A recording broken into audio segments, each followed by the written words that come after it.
board member does? I think it'd be easy, but my mom never told me. My guess is someone that carries boards around. Do you want to take a guess at what they do? Okay, go ahead.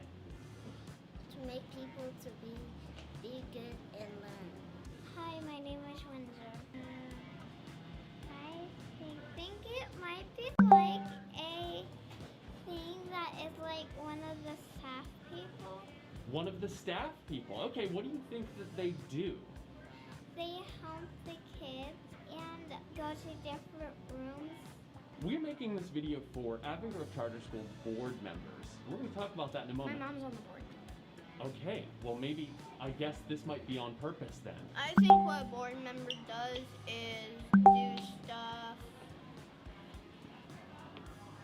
Maybe they do stuff to help the school. They do things to help the school. I think that's really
Well, I don't want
Gotta be consistent.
Hello? Hello?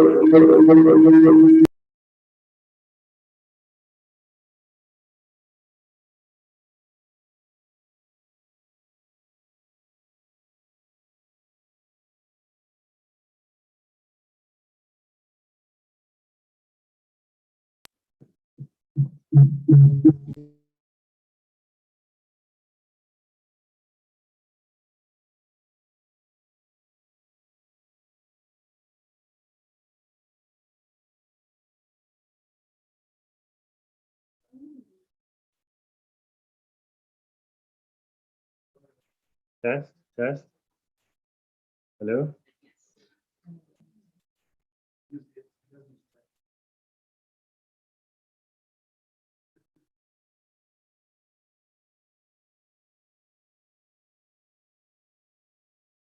Do you buy fancy equipment? This is what happens. Hmm. Just saying. We buy a clock and we couldn't get it. True story. I hope you return that. I think we did. Good. Yeah, that's a true story. I thought it would have. You know you're streaming all these tests, right? Are you streaming everything we talk about? No, you review.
Good evening, everyone. Sorry for the technical difficulties we were having. So we are going to start our Evan Grove Charter School Board working session. We're going to call the meeting to order. We do have a full quorum with one of our board members attending via Zoom. We're going to begin with the Pledge of Allegiance. If everyone would rise. I pledge allegiance to the flag of the United States of America and to the republic for which it stands, one nation, under God, indivisible, with liberty and justice for all. Thank you. And if everyone would recite the mission statement to inspire passion for lifelong learning, one student at a time. Thank you. Roll call. Dwayne Degler, Here. Stacy Barnum. Here. Michelle McCray. Here. Daisy Appentoy. Here. Brian Ladman. Here. Eugene Steger. Here. And Colleen Preston. Here. Colleen is attending. She is on Zoom. Okay. Moving forward. No comments for the working session, I take it, correct, Brian? We don't do the virtual. No, just double checking nothing. Here. All right, calendar update. We're going to jump right into that. Brian? So the first agenda item is the draft calendar for the 2022-23 school year that administration presented to the board. Just a quick summary.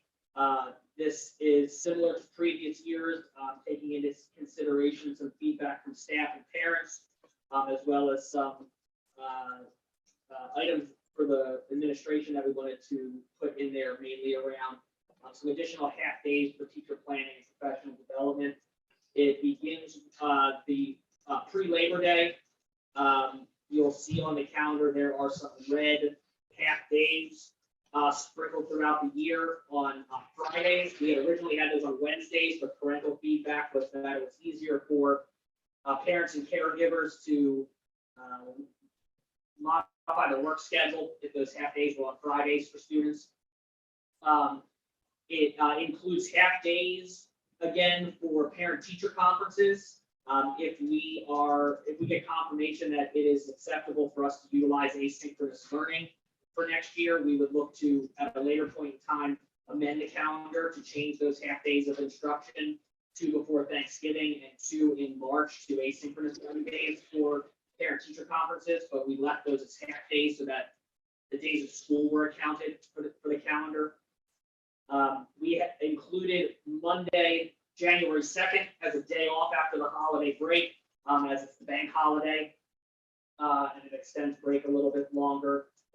And we brought back a full week of spring break in April. That will be from the 3rd to the 7th of April. We then enter the testing windows in the end of April and May, with the last day of school being tentatively slated for Wednesday, June 7th. That gives us 180 school days, 188 staff days from the beginning of the year through the end of the year professional development. And then reminder that we do have those 5. Next year is our last year of our 3-year approval for flexible instructional days. So we have 5 of those that we can use, and we'll resubmit that application next school. So this is the administration's recommendation to the board. If there's any questions, or if somebody wants to make a motion for approval. We'll do that at the board meeting. Oh yeah, I'm sorry. It's okay. Does anyone have questions about this? I know being on the committee with them, there was a lot of positive, very positive feedback about the extra half days for the in-service and additional learning for the staff. So I know that was a great addition. And we still came out with that nice early June finish. So, but does anyone have any questions? Feel free to, poke Brian now. Was the request for the extended spring break that based upon the survey feedback that people were wanting that full week again? Yeah, so it ebbs and flows. When we took it away, it was like oh no, you took away our spring break. Attendance is always iffy on those days during that break, because it is when parents and families try to take some extended vacations over the Easter holiday break that's available to them. In terms of the parent surveys, it was split, like almost 50-50, wanting like a Wednesday into the following week versus a full week. But with over the last 2 years, think we're learning that some intermittent breaks throughout the year are good just for adult and student mental health. So wanted to try to bring that back. Thank you. Just to, so those that week will not be used as snow makeup. It'll all be added to the end of the year. Right, so we have never, at least since I've been here, put on the calendar specific snow makeup days. We had always done do 180, end as early in June as possible because of HVAC Mhm. throughout both buildings, and add on to the end of the year if need be. So if we do have a snow day next year, that would necessitate closing the school and not utilizing one of our fit days. We're going beyond that. Depending on where that is in the school year, we could have discussions to, the board can always say, let's convert the second as a day of school in January if we have like a late November snow closure. So Yeah. we can always do that later on. Perfect, thank you. And I think the only other question I had, and I'm sure I know it was considered, is regarding Avon and their big change based upon their building project. They're starting very late this coming year, correct? They are this year ending pre-memorial Correct. and then going back post Labor Day. Mhm. To account That's for. just a 1 year issue with them in terms of their historical sort of precedents that they set with their calendars. So that, they'll go back to a pre-Labor Day again after they move into the new building.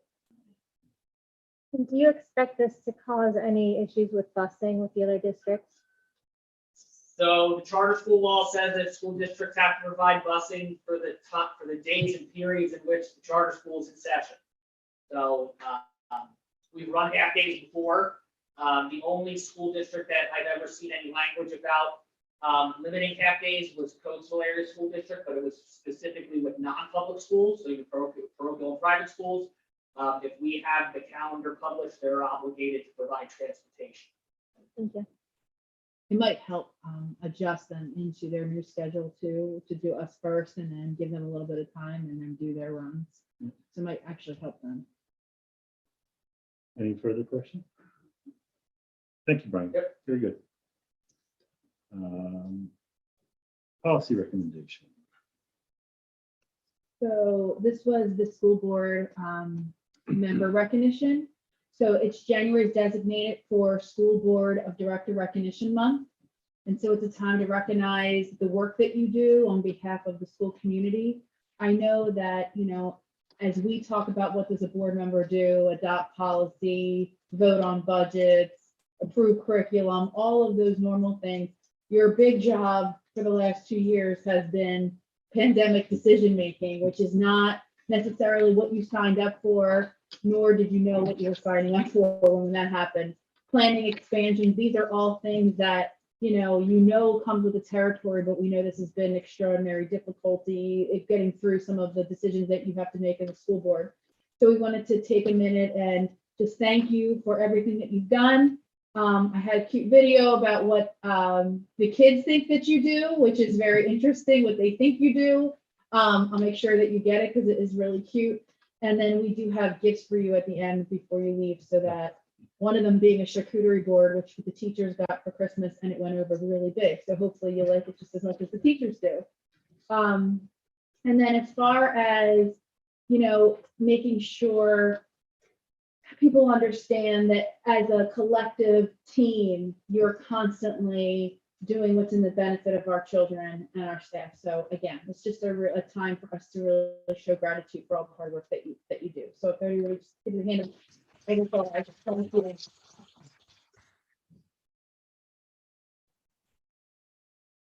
All right. Thank you very much.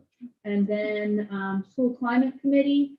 So we need a school climate committee because of our teachers voicing some concern just about the overall pressure of school now, social emotional health, academic needs, all the things that have transitioned into teaching. I'm sure you understand that the climate of school has changed drastically, and even teachers signing up to be teachers have changed drastically.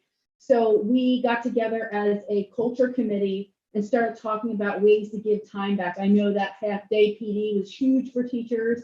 That's something that they've really been requesting, and also at the strategic planning committee had a lot of positive things to say.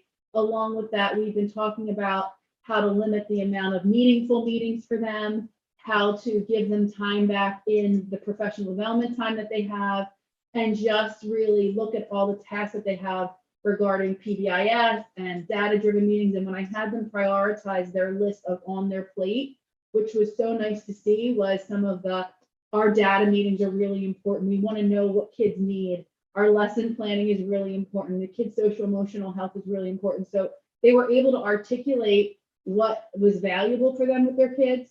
But I think that they're all having a hard time prioritizing everything in a day. So we as an administrative team are trying to support them and give them some of that time that they're desperately asking for. And then we have a couple board resolutions.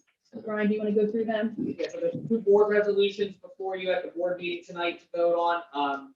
They both deal with the local graduation requirements for the class of 2022 and the class of 2023.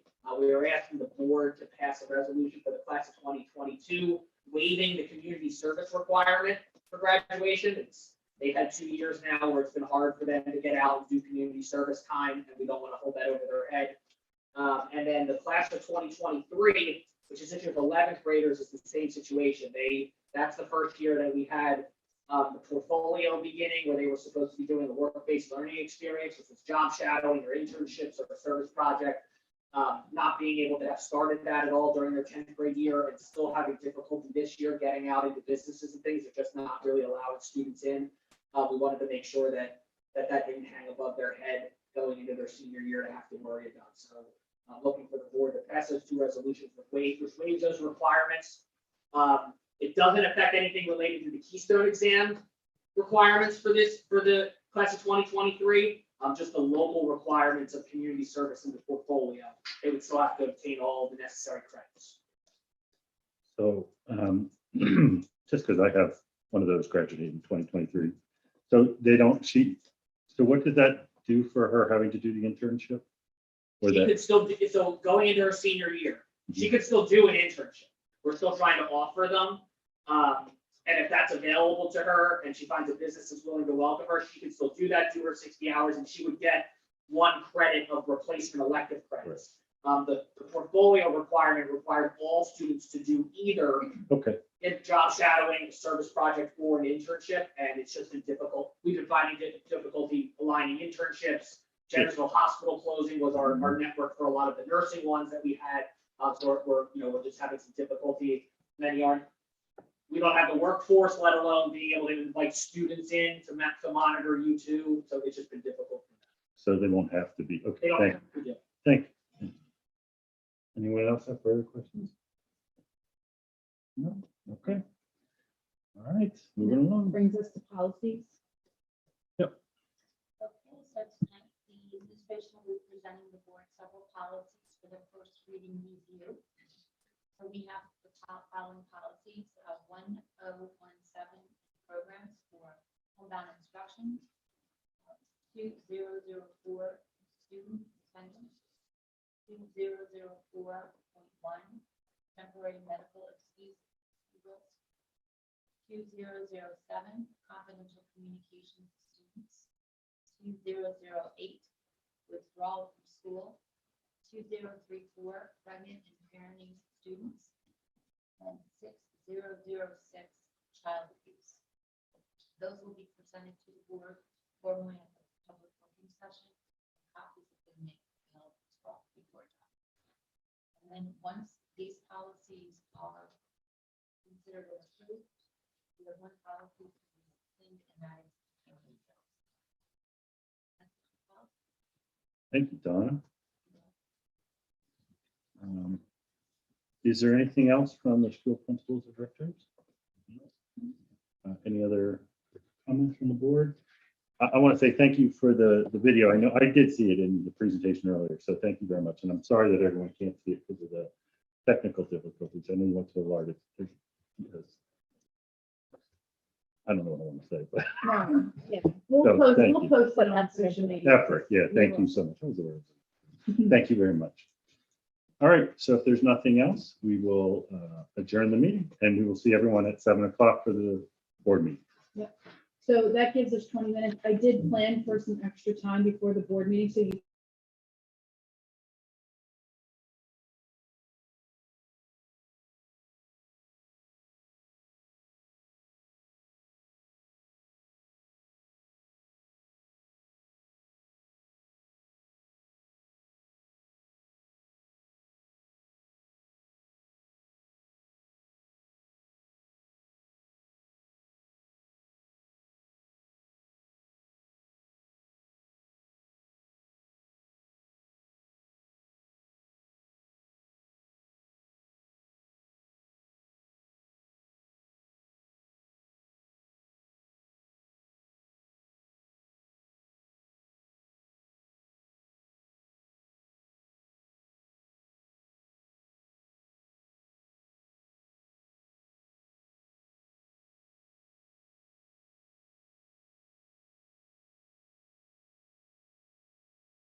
Hello, everyone. Welcome to the Avon Grove Charter School Board meeting for January 24th.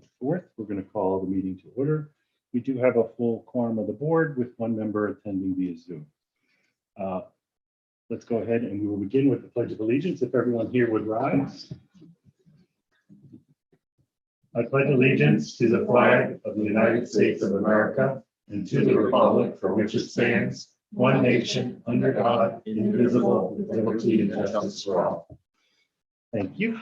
And if the board would recite our mission statement, to inspire action for lifelong learning, one student at a time. Thank you. Roll call. Dwayne Zegler, Here. Stacy Barnum. Here. Michelle McCray. Here. Deji Akintoy. Here. Brian Ladman. Here. Eugene Steiger. Here. And Colleen Preston. Here. Colleen is on Zoom.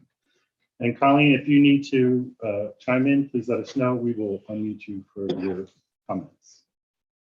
Moving ahead, board working session minutes. There were none from December, and board minutes for the special public board meeting on December 6th. Did everyone get to review those? Any questions or comments? Do I have a motion to approve? Wayne, I'll make a motion to approve the board meeting minutes from December 6, 2021. Thank you. Do I have a second? Brian Ladman, I'll second. Thank you, Brian. Any further discussion? All in favor, say aye. Aye. Opposed? So moved. Special board minutes for the meeting of December 15th. Any comments? Do I have a motion to approve? I'll motion. Michelle McCray. Thank you. Do I have a second? Yeah, I can tell you, I'll second. Thank you. Any further comment? All in favor, aye. Aye. All opposed? So moved. Thank you. Ryan, student enrollment. Student enrollment for the period ending December 31st was 1,891. During the month of December, we had 13 students withdraw and no new student enrollment. And then at the beginning of the new year, we did open up the application for the 2022-2023 school year. At the next board meeting, I'll start reporting number of applicants for next year. And then Michelle, I'll do previous year comparison for you. Great. Thank you. I have a question. Yep. Brian, were there any patterns or trends with student withdrawals? Any particular? No, the Ages. majority of them were moving out of Sandy District. Great, thank you. All right, any further questions or comments? Thank you. All right, student representative report. I knew Lily is not able to attend, so we have a new guestler that's going to come up and join us. So we're going through the whole family. This is great. So it's Elena, right? Yes, Elena Gass. So I'm here to talk to you guys today about student activity that's been going on since the last time that we were able to go over it with you. Okay, so NHS is currently working on Project Cure. So they package up medical supplies and whatnot and send them out to communities and counties in need. They're doing a blood drive, working on that, and then they have peer tutoring. Tryon Music Honor Society had outstanding attendance at December's Coffee House. They had over 100 attendees. And next Coffee House is going to be on February 10th. The Leo Club was very successful in their canned food drive with 1,100 cans. And the senior class, having collected the most, won a movie day. And the DECA Business Club is headed to their states competition in Hershey in February, and over 2/3 of the members were able to progress from districts to states. Business Club is working on selling our apple chips at school events, such as the dance performance that recently had, the winter dance performance. And School Spirit, a couple students have made it a new tradition to have themed basketball nights like Jersey Night, Blackout, and we've gotten some good turnout for those School Spirit. And Ski Club, their first trip is coming up this Friday, and it's going to go on every other Friday through February. And the ski trip will take place next Thursday to Sunday. We have athletics. The basketball team has been doing amazing this year. 5-1 in the league, 5-2 overall. We've had a lot of student attendance and a lot of student spirit, as said previously. And cheer, we have a big squad. They've been keeping hopes high for everyone at the games and bring a lot of excitement. And I think that's it. I think they have a game this Friday and Saturday, is that correct? Yes, I think they have games tomorrow, Wednesday, and Friday. Oh, excellent. Well, good job. Thank you very much. Thank you. Thanks for coming. All right, moving along. Public comment. If anyone did want to make a comment, there was a sign-in sheet at the back of the room. Christina has grabbed it. Public comment will be limited to 3 minutes with a total comment period of 15. We will time it. We just ask that everyone, I know there's a lot of passion and emotion in the room about different topics. We just ask everyone to be respectful. We will listen to you. But at the end, when your 3 minutes is up, I will let you know and just ask you to understand. Okay? Go right ahead. So first up is Tony DeTita. Hopefully I said that right, from Coastal School District. Do you want to come up to the podium? Thanks, Tony. And thank you all for coming out. We really do appreciate it. All right, I'm not a great speaker. I'll try to be quick. I just came here to make the case for mask optional in our kids in our schools here. I think it's been going on long enough that the data is now out that mask mandates don't work or they have little effect. I mean, I brought cases upon cases here with me. I'm sure other people can bring counter cases, but it's my opinion that if you're going to force something on people, then you better have absolute 100% certainty that it works.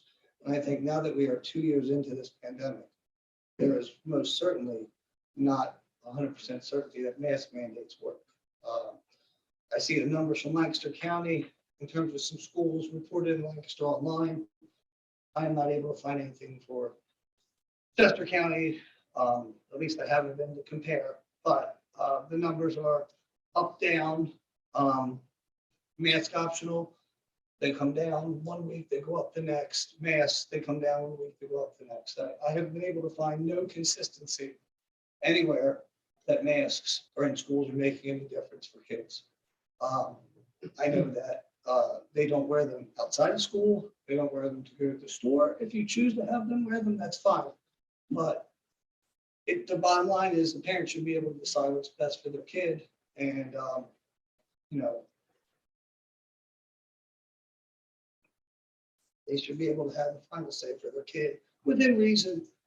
I think at this point in time, we are well into the pandemic to know that it's just the mandates aren't working.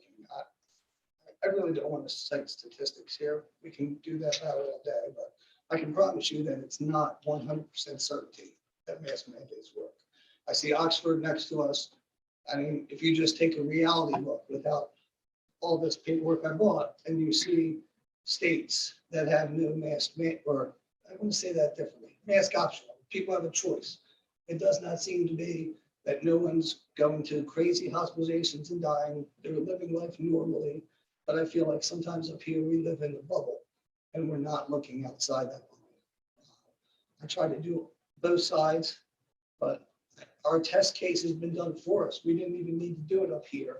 When you look down south and you see how it's going, and even in other states, and even around here in local schools, up near Reading or in Chester County, or the aforementioned Lancaster County schools. It's something that at this point in time, I think should be a parent's choice.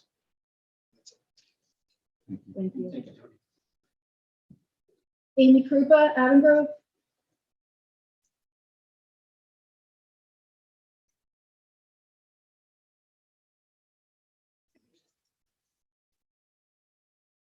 My name's Amy. I'm the mother of a first grader here at the charter school. But just like he said, everyone here knows what the science says. There's been so many studies done that prove masks are ineffective. I took it one step further. I emailed a well-known certified industrial hygienist. You don't know what one is. It's a person who assesses and maintains the health and safety standards for things like clean air, clean water, even waste management. They work with OSHA everywhere, community, households.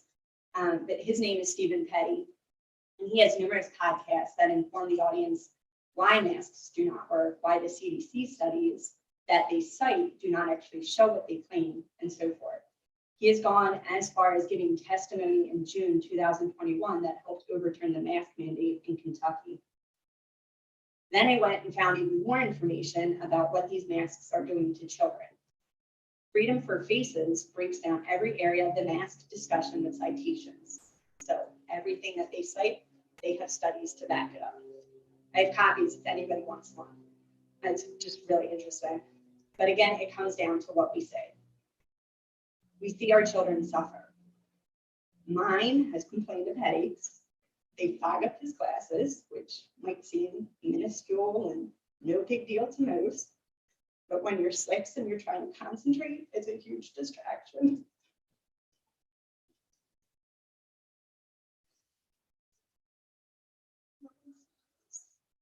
The kids can't discern motion or look for pronunciation. They're breathless and tired and sad. I'll end with this quote from Freedom for Faces. No civil candidate instills fear, worry, and guilt in healthy young children in order to bring stability to emotionally frail adults. No healthy society takes health from kids to protect the health of adults. Stop placing blame on the Chester County Health Department by insisting your hands are tied, and listen to the parents who know how to make the healthy choices for their children. Make masks optional. That's all. Thank you. Thank you. Kim Trix, Coastal Area School District.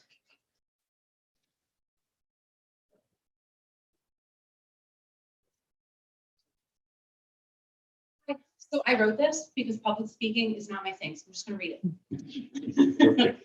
My kids have had the most wonderful teachers here, like hands down, the best education for all three of them. 6th grade, 2nd grade, I lied, 6th grade, 1st grade, and 3rd grade. They're all amazing. Every single teacher loves my kids every single day, and now they can't function with these masks on their face. So I love all these teachers, but my kids are going down a spiral, and no one seems to care because they're in school for face-to-face instruction as if that's the end goal. It is not the end goal.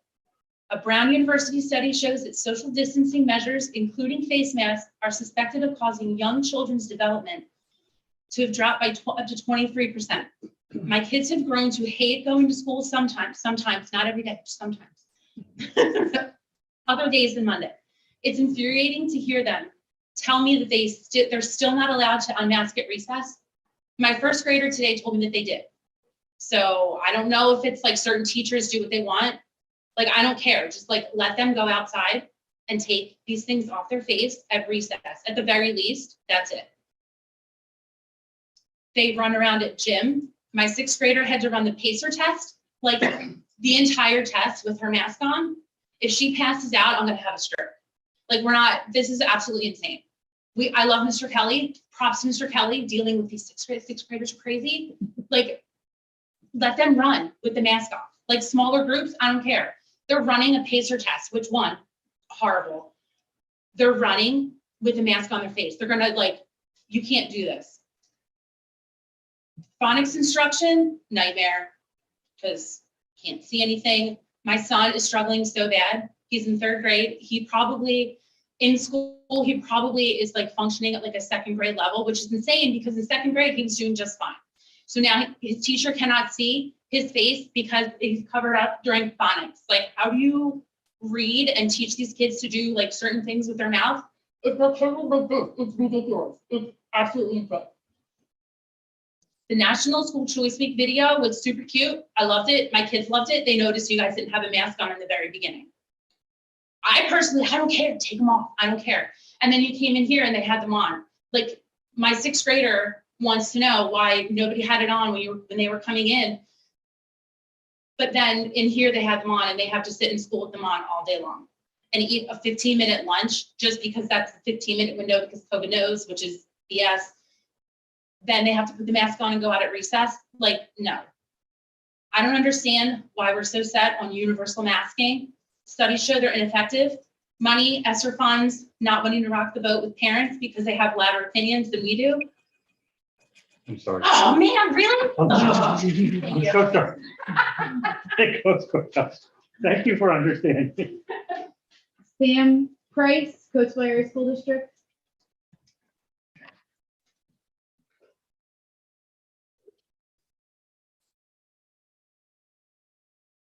So I have a kindergartner here.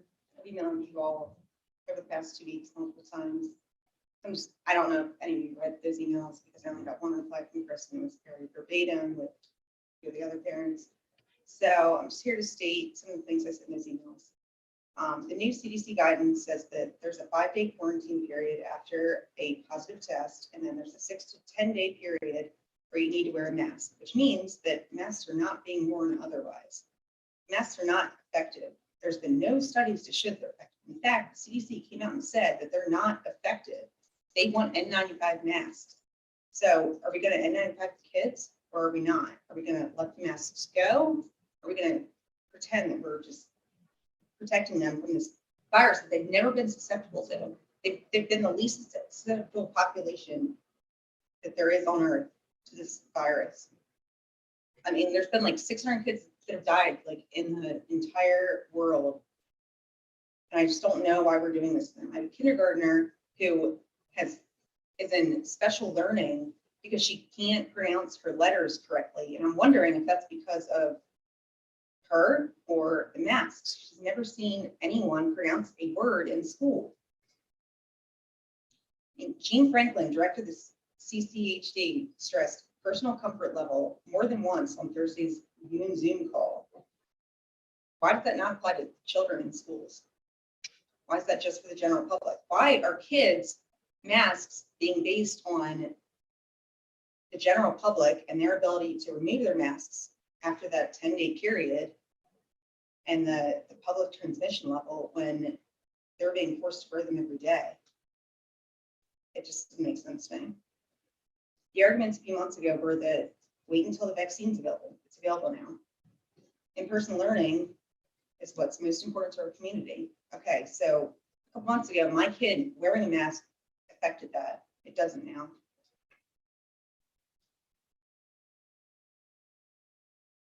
I just can't wrap my head around it.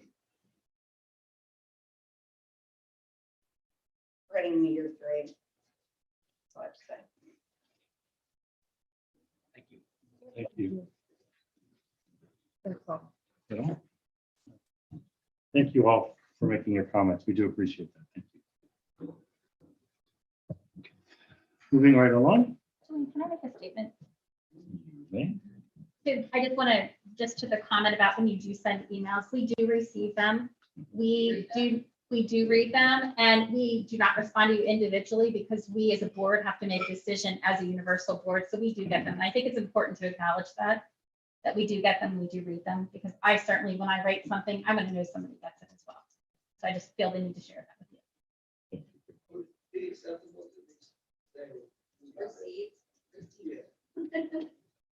We'll make a, we can do something.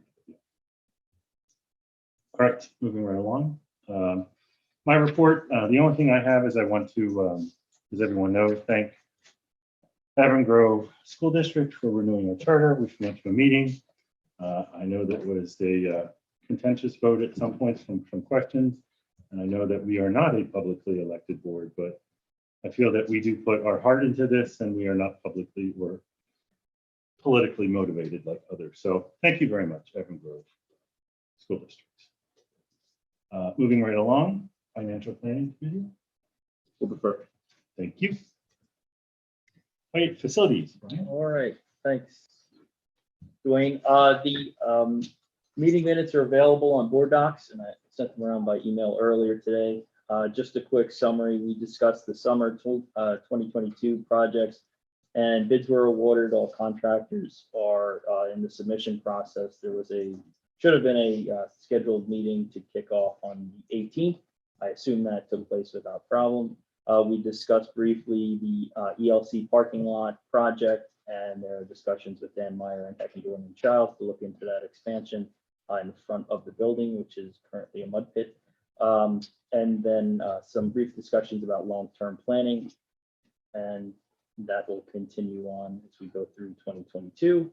And then finally, the DEP air monitoring system agreement is up for renewal. That was installed a year ago and there's been no issues. That's about it. Have we got any feedback from that DEP? Not that I asked about it, and no, don't believe so. Stacy, HR committee? The HR committee met on January 3rd. So the HR committee, again, for those unfamiliar, encompasses our Director of Personnel and Human Resources, Tasha Bowers, Quest members, which are teachers who help to represent the teachers' voice, as well as 2 board members. Those are closed meetings just based upon the nature of the content that we discussed, because it surrounds human resources. So we talked about an Energage survey, which we talked about here actually at a board meeting. That is the teachers and the staff, as well as other contracted staff, were able to participate in a feedback, which shared, we had a participation rate of 87%. And if you know anything about participation in surveys, that is superb.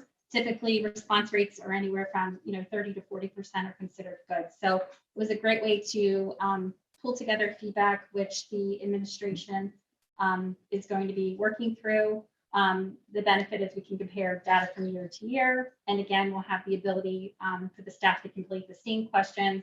And again, this extends beyond just instructional staff. So it's all staff that are here. So it's a great thing. We're going to be, during the human resources agenda, we're going to be talking about, there was a policy that was passed in November regarding vaccinations of staff members. That is going to be discussed further about it being rescinded based upon the Supreme Court ruling. So we're going to defer that to Tasha's report as a policy for recommending rescinding. That's it. Strategic Planning Committee, you will get we've already seen the preview of the calendar that's being proposed that will look for approval tonight for the 2022-2023 school season. So I won't belabor that. But also we went over, Brian is researching some consultant help for some other factors for the school, for scheduling, et cetera, during the day and student movement and stuff. So that'll be coming up as we move forward too. That's just in the very beginning. So our committee is moving along great. Any other questions or comments from the board? No. All right, we will move on to head of school, Kristen. Okay. All right, so we're going to look at the, I'll wait till it gets pulled up.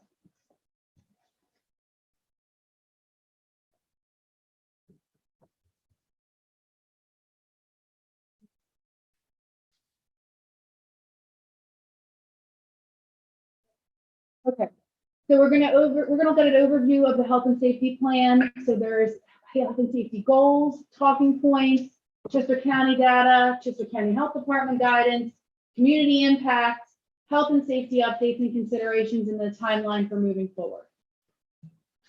So the goals are in-person learning for all. That has been the goal. That has been where we've been through the whole entire pandemic. It's been, let's get kids in school. We don't want to close school. Also, we want to address students and staff members' social, emotional, and mental health. We want to ensure a safe and caring environment for school community, and we want to stay focused and patient on educating students. I can tell you that as far as this entire pandemic, no one's ever done a pandemic before, and these have always been the goals since the beginning.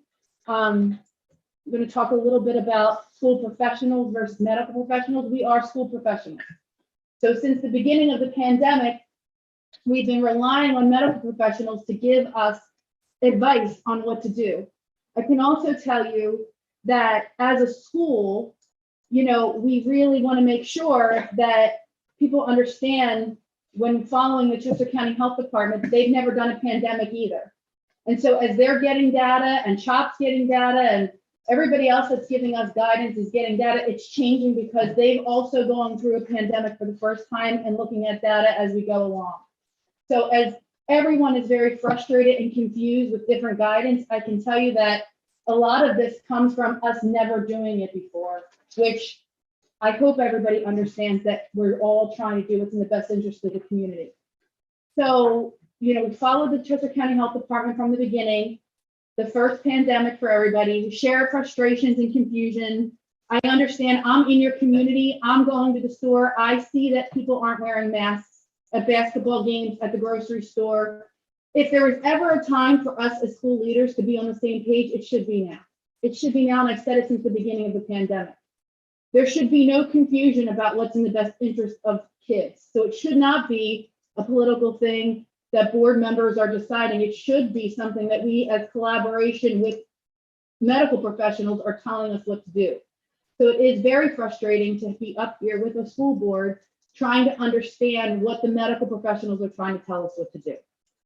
I know that some of the conversation about vaccination I've heard, because I'm with you. It was all about getting vaccinated. Once we got vaccinated, we were going to be able to take the masks off. I know that we're hearing a lot about what we're at our peak of this pandemic and that we're going to start seeing declines, huge declines. And last summer, I don't know if you remember, but in June, masks were optional, May, June, because the numbers were so low. So my hope, again, never did a pandemic before, but what I hope happens is that we start to see these drastic dips that they're talking about. I was hoping it would be before this meeting, but it wasn't. So I can only go with what they're telling me. The time has come to pivot towards solutions that prioritize normalization of in-school education alongside practical safety measures that can manage the worst of this resurgence. That's from the Policy Lab at CHOP. Current universal masking is supported and recommended by the American Academy of Pediatrics, CDC, CHOP, Chester County Health Department, and the PDE currently right now. Could that change tomorrow? Yes, it can. So these are the numbers. Now, I need to remind you that last year at this time, if we were over 100, it was about closing school. So a lot of feedback has come to us as schools, and we have pivoted every time they've given us that information.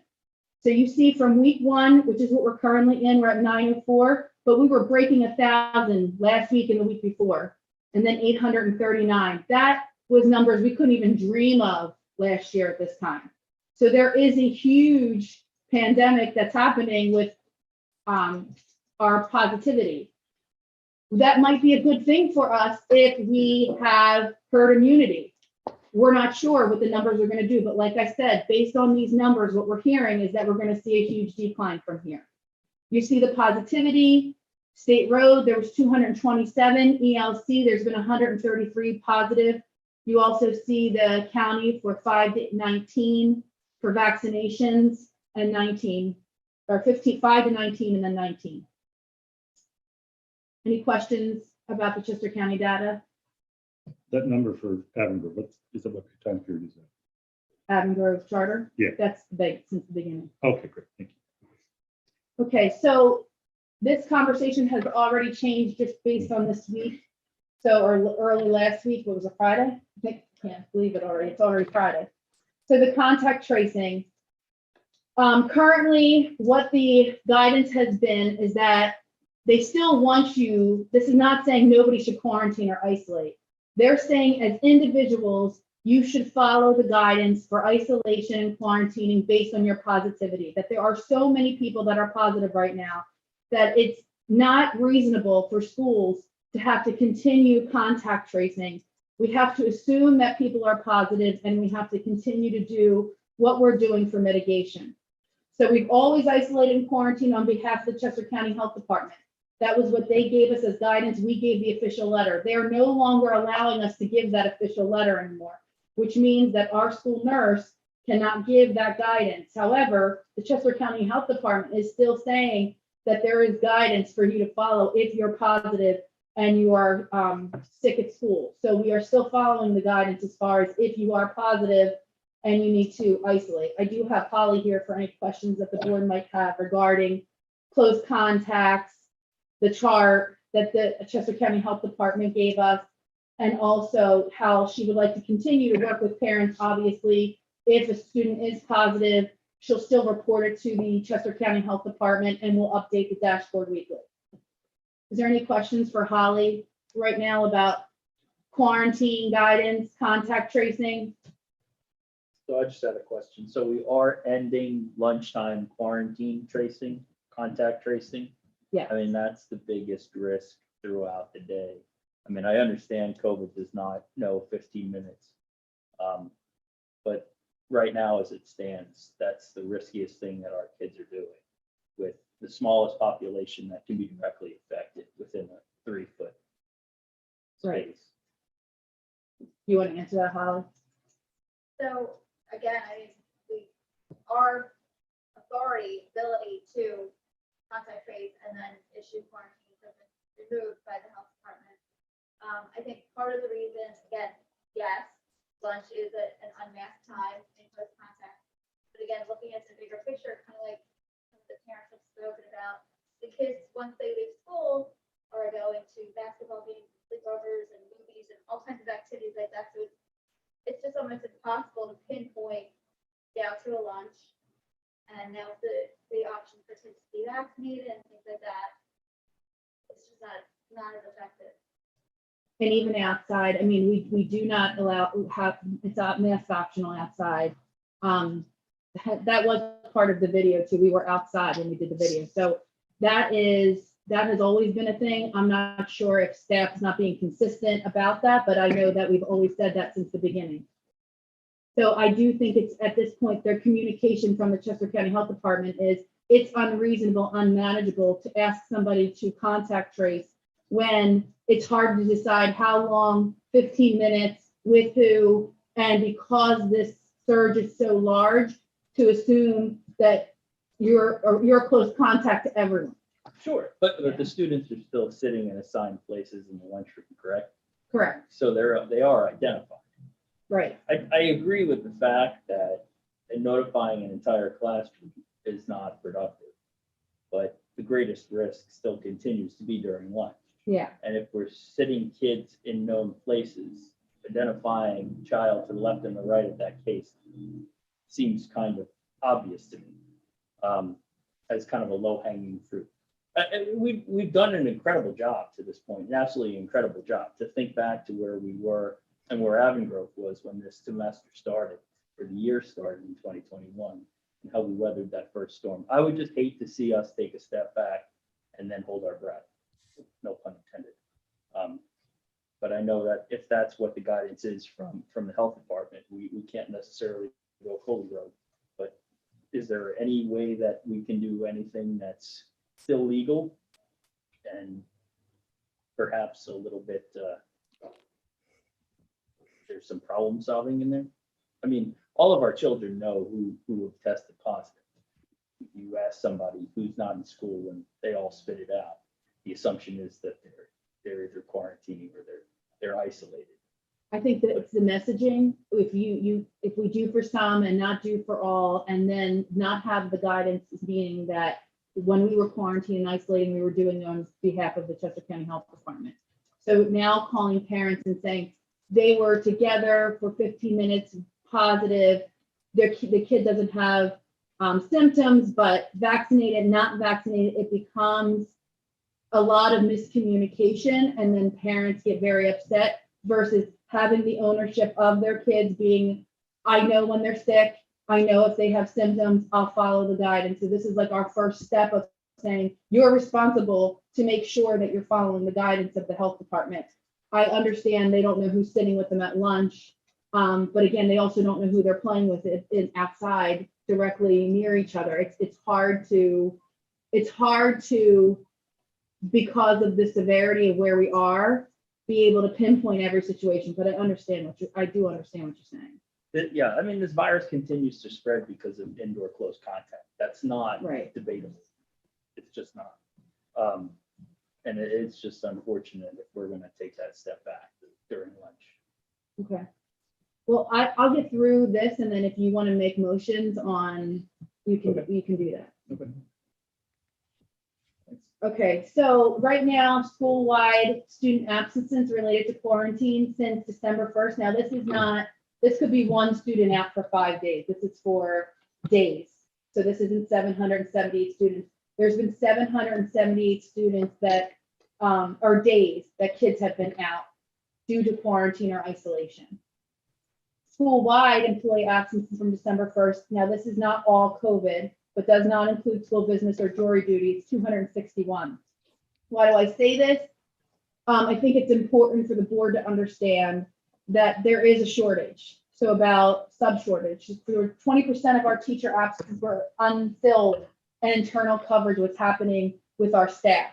So that means giving up prep periods, using a special. So there's been a lot of concern around the number of staff members that have been out, and that could be due to a quarantine, that they were not sick, they were full, so there's things that play into that too. This is a good chart just to give you an idea. This is not going away because of the pandemic. This is a crisis in education right now. So you'll see since 2010 all the way to 2020, this is how many people were in-state certified. So from 15,000 to 5,000. That's a drastic move of teachers that are getting certified. And it speaks to the problems that we're starting to see. Math specifically, I know in upper schools, there was 168 math teachers in Pennsylvania for middle school for every 500 of us in Pennsylvania looking for a math teacher. So this is definitely a crisis. So I need everybody to understand that's what we're working with. Christian, really quick before you move on, I know that at some point we had voted on a sub rate, which was much higher. Mhm. We try to attract individuals to come in. Imagine we are still there. We are. And has the bar moved for other school districts on that front of sub rate and so on? We're one of the highest paying schools for substitutes in this region. Yeah. How is the school doing with filling the absences? So we're doing better than most schools. I haven't been in a classroom yet, so that's saying something. Not that I don't want to be, but I mean, I know some of the administrators are going through classrooms. I think we're doing pretty good as a staff. It's the one-offs of secondary teachers covering periods here and there, and I know that that's also getting exhausting. So that's part of the conversation that we had earlier about school climate and school culture. If they can't do it, they need their time, then we have to go different avenues. But we have been in better shape than most school districts as far as absences. But it's still an issue for sure. So I definitely think it's important to recognize. And this 778 number, the quarantine or isolation, do you know what the split is or roughly? For student absences? Of what is quarantine versus isolation in those numbers? I don't have that. I know Colleen has a question. Sure. Can you hear me? Yep, we can hear you. I'm sorry. I have to about the health department, the new health department guidance on the isolation and quarantining. Is there a way that we could do it more simply, like to still sort of give people, I mean, I know that it gets so just way more unbelievably complicated than I can imagine, but even now, like, I mean, I don't know how many emails I've gotten from my son's class about like there's been a positive in the class. Is there a way that we could do it just a little more simply like that without doing, I understand the authority is different on what we're allowed to do as far as contact tracing, but I don't think that it's a terrible thing to give people information. I know in our lives, it would mean that I might make different decisions about who we were going to see or what we were going to do based on just knowing there was a positive. I don't know. I know there's absolutely still work that goes into that still. But I didn't know if there was a way to do it a little more simply without sort of all of those. Kristen, I understand you're talking about all the phone calls and was it 15 minutes or was it not? Because I can't imagine the burden that is on the teachers. But I know they have their seating charts and things like that. And is there a way it could just be a little broader?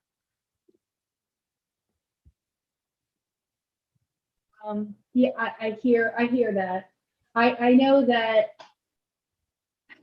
I think what's very difficult here is making sure we're sending a consistent message. So we said to the parents that we were following the Chester County Health Department. Their guidance has been that responsibility is now yours, and that if your child is sick, follow these rules. That we're no longer just going to isolate kids and staff based on a 15-minute rule because it's not working. That was part of what the Chester County Health Department is saying, that they've found enough data that this is not working, and that's why they've decided to do this. And so to go back and say, okay, we'll send a letter or we'll call for that 15, it just becomes confusing. And I think that then it gets to the point where my child doesn't have symptoms. How do you know it was 15 minutes? And you're fighting with the nurse and fighting with the administration about whether they need to be in school or not. And I don't know if that's what we want to spend our time doing when we are trying to refocus this and move on to hopefully better days of normalcy. Yeah, I don't think, I'm sorry, but it doesn't sound like Colleen and I think, are asking for the same thing, which is just information, not necessarily to quarantine or isolate kids. Yes. Just a general letter that there was a positive case. In lunch. Yes. I mean, or maybe in the classroom, if Colleen's interested, then, I mean, information doesn't hurt. Yeah. But the general notice that I'm not necessarily doing anything differently for my child when I get a notice that she's exposed in the classroom, unless she says it's somebody next to her. But to know at lunch would be of use to me as a parent. Not that she has to be quarantined, but it would change some of the things that we do outside of school. I think if it's a general letter, we could definitely do that. I think if it's And that's- isolating children, I think that's a different message. No, I mean, I'm not gonna speak for Colleen, but I'm not looking for an isolation or a quarantine. I'm just looking for a notification.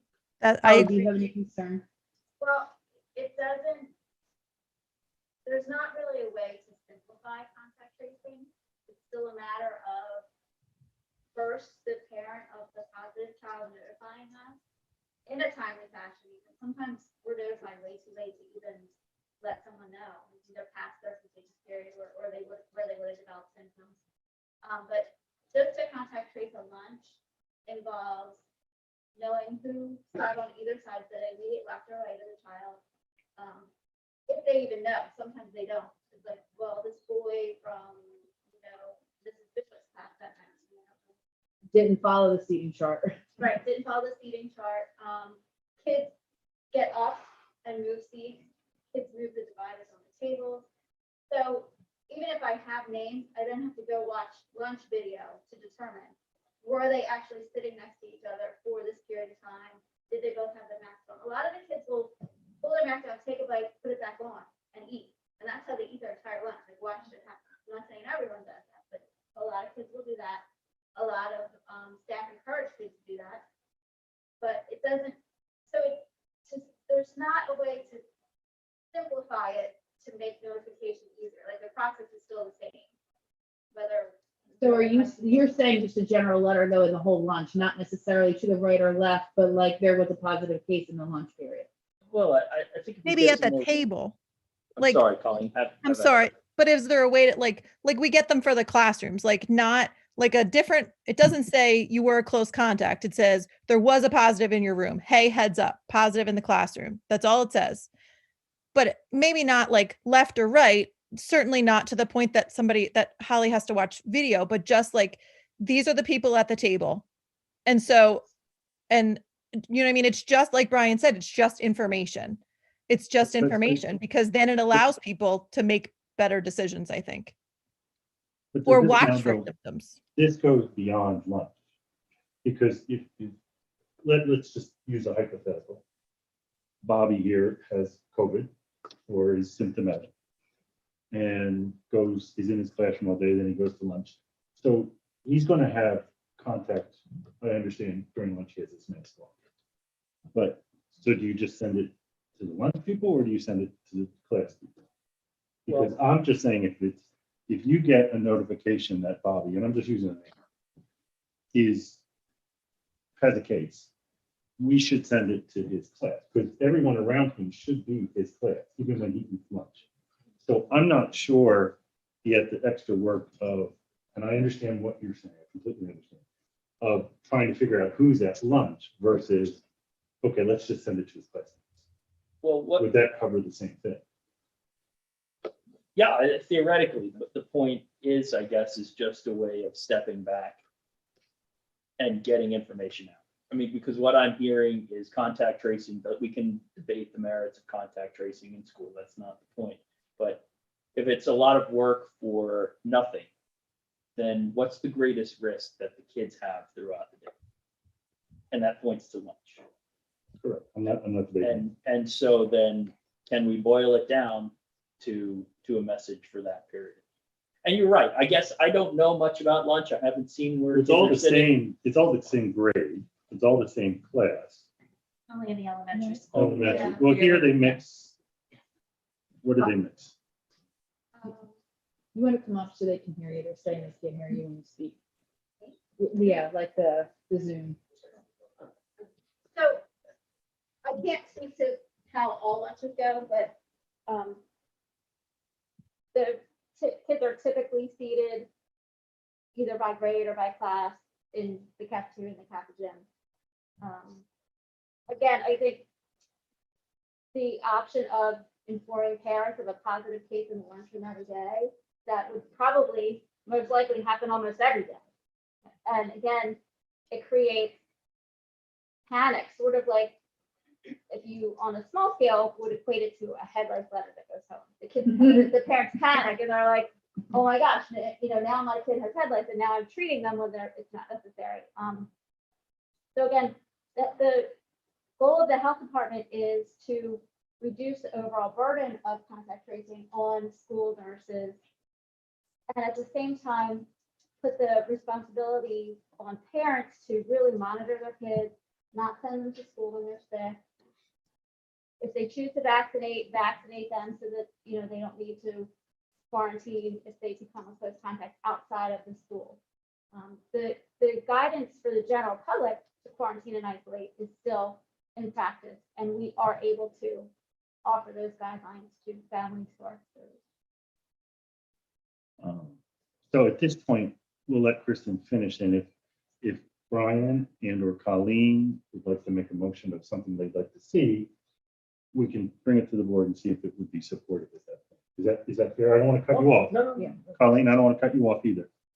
So I know there was a lot of questions about the Supreme Court ruling focused on whether or not the health secretary had the authority to mandate masks in schools, which they voted that they did not. However, they put that back on the local school board to, decide whether masks was effective at school. So just because that Supreme Court ruling happened didn't mean that all schools were to remove masks. So I thought it was important to clarify what that ruling meant based on the health secretary. And then after ruling, health and safety protocols defaulted back to those included in the board to approve a health and safety plan. Even when Governor Wolf gave it back to us, which I think is my next slide, on the 17th, it was about going back to the LEA. They were hoping that 2 weeks after Christmas, those numbers would go down drastically. And I think that the conversation at the board meetings were going to be different. These were some of the exceptions back then that are still the case. The CDC requires all passengers and drivers on the bus to continue to wear masks. It's a federal order. Without universal masking policy, there's a risk of increased disease spread and outbreaks within the school setting that may necessitate temporary school closures to disrupt in-person learning. Children and youth are not required to wear face coverings when participating in sports or practice events. And right now, the reason why the Chester County Health Department has advised us to continue the mask is because the Omicron variant is highly contagious and is impacting our health of our students and staff.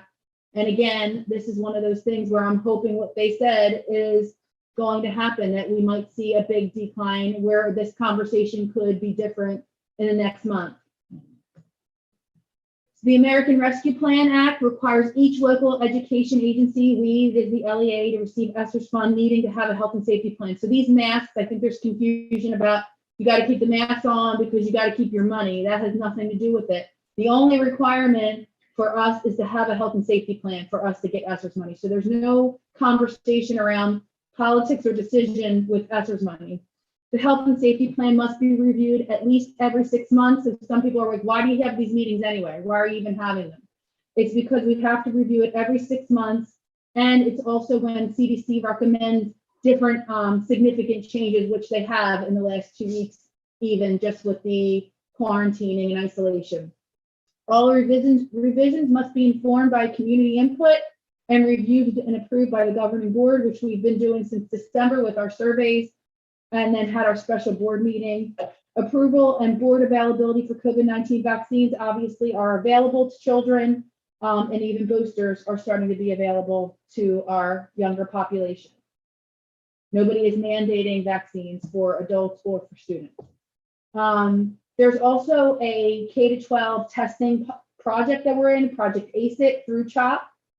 Part of that is that we have a memorandum agreement with the Chester County Health Department that we will follow their guidance based on their testing. So that is also playing into some of our decision-making. Please understand that our tests are limited still, and it's getting harder and harder to get tests. There's a nationwide shortage. There's a link that I attached in that letter that I just sent last week for families to get tests through the state. The Test to Stay program is something we just talked about previous, which was maybe instead of wearing masks, we can do a Test to Stay program. In that, we don't have enough tests to do such a program. And so that kind of took that off. Along with that, I've also gotten a lot of feedback from parents. They do not want their kids tested. So that would defeat the whole purpose of a Test to Stay program. So it was taken off the table. So the timeline, we presented community feedback, the Chester County Health Department. We need to vote on the health and safety plan. The only changes, it's in the board docs, the only changes were obviously the quarantine. I'm also asking for us to look at revising mask optional when we're out of the high and substantial range. We took out the language of all the quarantine isolation based on the feedback. And then we'll continue to follow the transmission rate. Really hope that what they hope to see, which is a huge decline, that this conversation changes. Nobody wants normalcy more than us as a school. We all want to see kids back to normal and us stopping conversation around and emails and everything else regarding masks, vaccinations, isolation. I would like for the kids to not think that the board is only good for making COVID decisions. And so moving forward, I am hoping that this is a good step in the right direction, just even the quarantine and isolation guidance. So that would be the next step for us to look at mask optional when we see some of that change in our transmission rate. So last but not least, I just want to thank the nursing department. They really are working so hard. If you want to give them a round of applause. Our substitutes, our teachers, facilities, I mean, it really does take a village to make this work, and everybody's just doing the best they can. So I really appreciate everybody's hard work. So Kristen, are you asking for us to approve the new safety and health plan? I am. And can you just summarize that very quickly, just to make sure? Yep, so the health and safety plan is what it was prior, except like I said, it took out the quarantine and isolation and put it back and said to follow the Chester County Health Department guidance. It also talks about masks and having masks mandated at schools until we're out of the high and substantial range. Everything else is the same as far as hygiene and cleaning. So that all stayed the same. So it was really just those two things that we changed in the health and safety plan. And do we know what the numbers are for the high and substantial? I'm looking and I don't. So under 100 is Moderate. I believe Moderate is 10 to 49. 10 to 49. Yeah, with a 5 to 7.9% positivity rate. Or 7 to 30. Where did I miss that? It's on the Chester County Health. Okay, Department. great. Perfect. It's under 100 is substantial, right? Okay. Thank you. Sure. Yeah. Okay. All right. So if we were to go, I'm sorry. Dan. No, If we were to go in that direction to make masking optional at moderate to low, how does that affect our normal operations? How does that affect our teachers? I mean, we did it last spring, May, June, and it was just a matter of making the announcement and. But can you play out how 1 or 2 positive cases in the classroom affects the classroom when masks are gone? Well, I think it would be different in the fact that there's no isolation and quarantine policy anymore through the Chester County Health Department. So that was different last year when we took masks off. So I think it would function the same based on our authority now. We're isolating any positive cases in that room and that's it. Right. Do you agree? Yeah, I think the Chester County Health Department will eventually get to the point where they support masks being optional for schools. And I think when that point comes, they'll all start to happen. And so is there any plan to do this over a 2 or 3 week period? I guess that's for us to decide. We did that before where we were looking at a series of weeks, come back at a certain rate before we made any changes. Now, I will say in this plan, it says that the Chester County Health Department makes a decision like we've been doing. That would, I wouldn't have to meet, it wouldn't supersede. I would write a letter saying masks are optional, which, you know, that is in discussion right now about when that's happening. So I'm assuming that all the health professionals are watching the numbers of transmission, and I'm not going to say that might not happen, because it could before we meet as a board, or you meet as a board.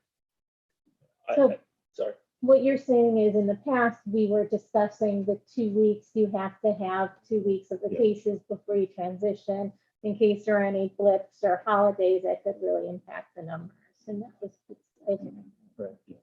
They're providing us with a 4-week rolling average, and so it's a tool. I think it's dangerous to look at 1 week. Obviously, if it's trending in that direction, it's another story, but Well, the good news is it looks like it went down 200 in 1 week, so let's hope it just keeps going that way. we've just never seen numbers like this. I know. I mean, that's, and it has been consistent. And even before the last 4th week, it has been incredibly. And the conversations are changing drastically. If you went to the Avangrid board meeting a couple weeks ago, a majority of the conversation was around isolation and quarantine. And now 2 weeks later, that conversation will never even happened at the board meeting because it changed so drastically. So these discussions are definitely changing rapidly as things are going through the progress.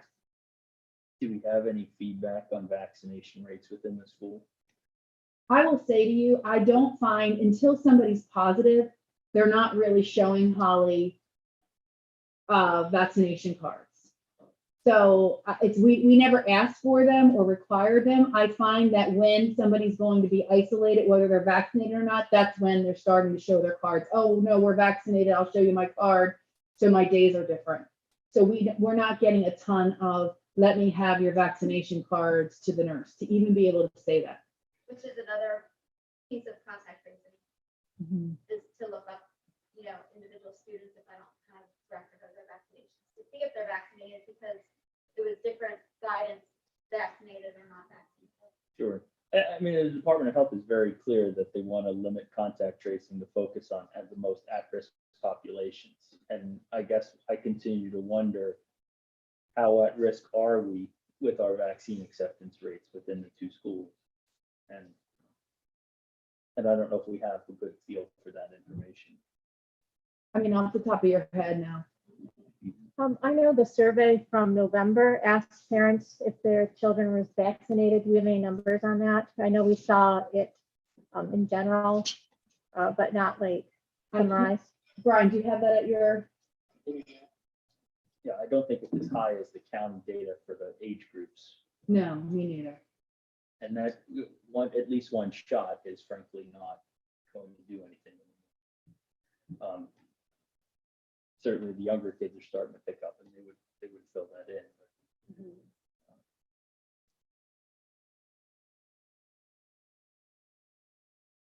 Any other comments? I just have a comment in general, I guess, about the masking. Can you turn her up just a little bit? Sorry, am I not loud enough? No, hold on. Okay. Now try, go ahead. Can you hear me now? Yeah, that's okay. Okay.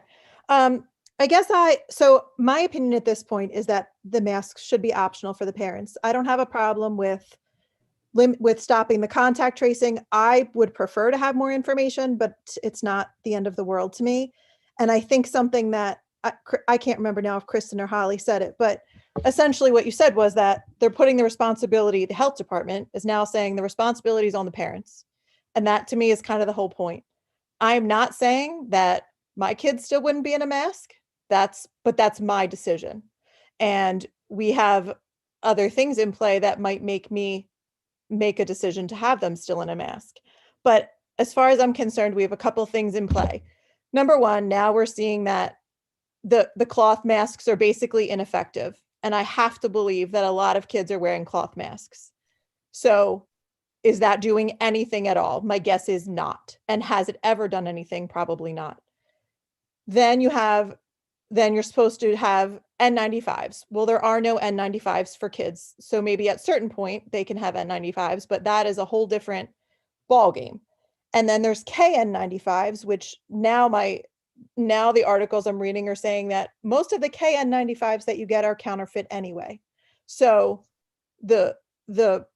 we have no idea basically that the masks are even doing anything. And even if they are doing something, which is debatable, at what point are they doing more damage? Because now we saw a few meetings ago, the statistics about the academics and really how the academics have suffered for the kids. So my concern is, what are we not seeing now that's going to come out in a year that their social skills or their emotional skills or their psychological, there's other effects that I'm afraid that we're not seeing. And I'm afraid that the blanket sort of policy is not the best for every kid. And that's my concern, is that we are just sort of acting to continue this because that's what somebody says. But then if they scrap it tomorrow, then we'll say that's okay too. And that's where I'm struggling. That's where I'm really just struggling, because it's been a long time and I'm just not sure that it's doing anything or protecting anybody. So that's sort of my 2 cents at this point.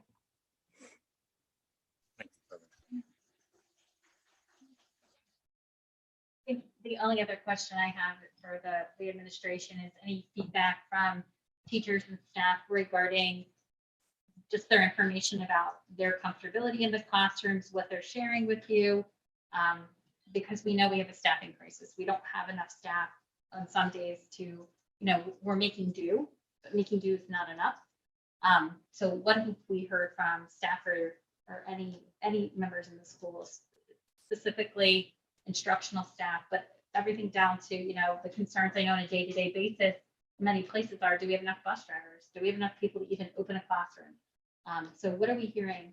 And that, again, that can be for anybody in the administration. I mean, I think that plays into some of the conversation around why we're making the recommendations that we're making, because they do feel like we followed the health guidance from the medical professionals all along. And so because a family feels strong or a board member feels strongly, I'm not taking away why you feel that way. I believe that, but there are some teachers that are saying that's going to be a hardship for them if we take masks off and we're in a very high substantial range. I have a medical condition. I have this, I have that. So I do think that is definitely an issue, and has been brought to us through surveys and through meetings with the staff. But flip side of that, you have teachers that say the opposite, that they want to teach without a mask. So I'm not saying it's one-sided. There's definitely feelings both ways.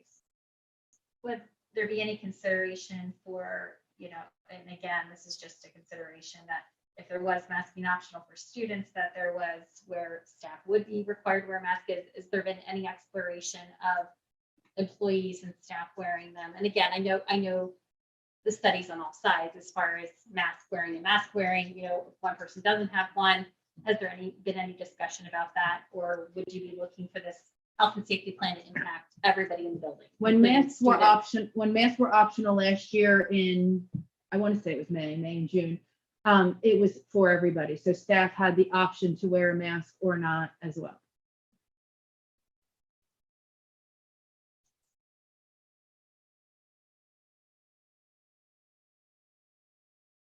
Is there any other further questions? Sure. Plenty of questions. I know there's plenty of questions, we can't get the answers. So before I ask it to make a motion, I think it's, and everyone here knows this is not a fair decision to be putting on a school board. It is absolutely not fair. It is not right for the government to neglect its duty or to say, you 5 people figure this out. It's just not, it's not right. So whatever way this goes, there's always going to be someone unhappy. It's just a terrible way to do this. So now that I ranted off, So how would we go about making any kind of motion that's counter to? So what we would do, the first thing we'd have to do is, there is a motion, we'd have to have someone make a motion to accept this. If you would like to counter that and say, I'd like to make a motion as such with an amendment, we could go through and see if it's accepted. If not, it's declined, and then we go back. So we can do that. Okay. Um, Are we taking amendment one by one, or Yeah. together? This is where it gets funky. This is where we're stating here. Well, there's a motion, you either can make a motion to To accept the accept health this or and decline safety it. plan the way it is. Okay. And if you don't, then you'll say you'll make a motion for what changes you'd like to make. Yeah. In the health and safety plan. So somebody has to make a motion to do something, whether it's to accept this full plan Yeah. that's been put in place for you, or a plan with certain revisions.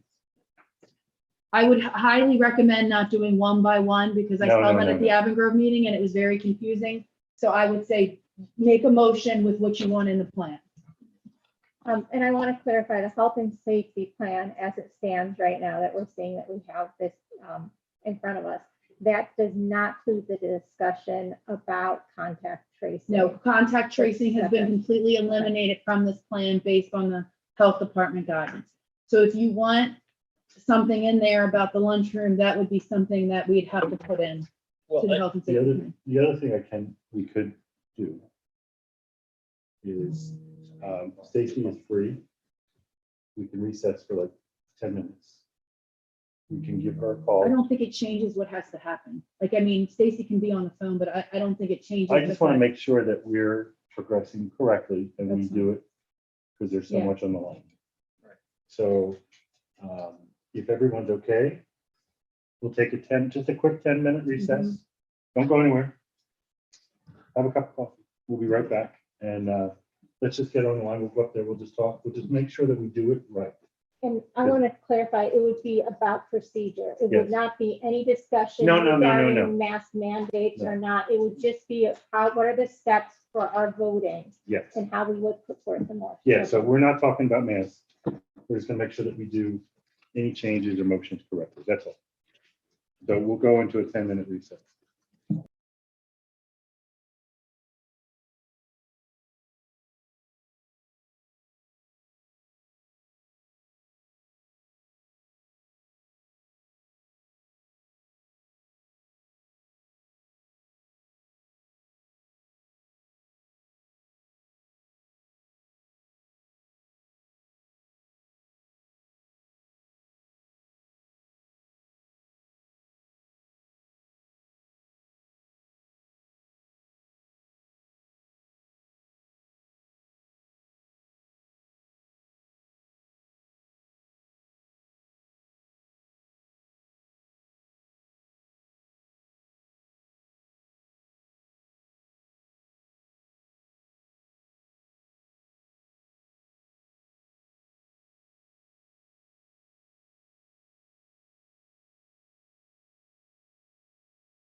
Okay, we're back. Thank you very much. So I just want to review.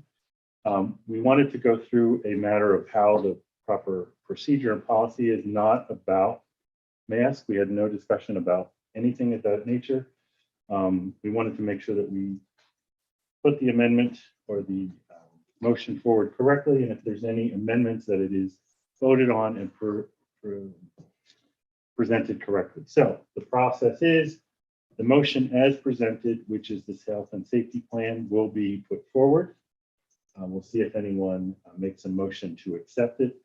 And then if someone does, if someone else would like to make a motion to amend it, we can do that. And then we will vote on the amendment as it's been presented. Does that sound correct, everyone? Any questions, concerns?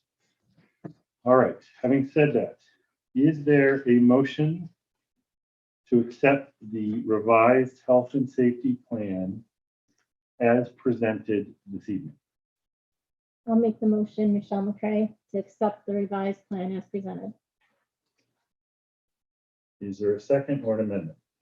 I'd like to propose an amendment. I would like to propose that we retain some sort of notification of a positive case. Can I think after Michelle makes the recommendation, then you have to vote on whether you accept it as this proposed. Then if you don't, then Brian would make an amendment. That's the way I understand it. I believe that's it. No, that's not the way it was. It was, she made the motion. He's now making the motion to amend it. Because no one seconded that. Correct. Got it. And then wrapped in there to have a period of no less than 3 weeks at moderate or below as defined by today's standard, I guess, as of the 21st of January. Okay, so say it one more time. So it's a letter to the A community. notification. Notification to the community. Or to the classroom, whatever it is. Okay. In some fashion, a notification. And then as far as masking goes, to have a period no less than 3 weeks at a moderate level or below, and that moderate level will be defined according to the publication from the 21st, which uses the 5 to 7.9%.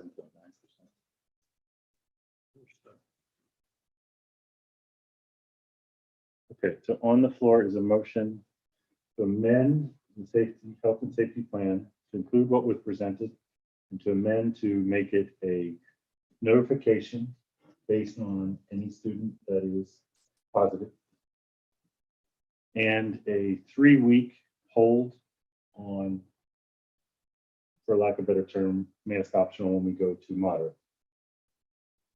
I would second the motion, the amendment. Gene Stager.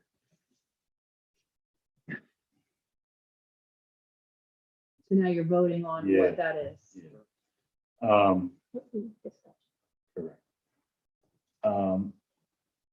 So we'll do a roll call vote on the amendments as presented after discussion. Is there any discussion? I do have a question on that amendment then.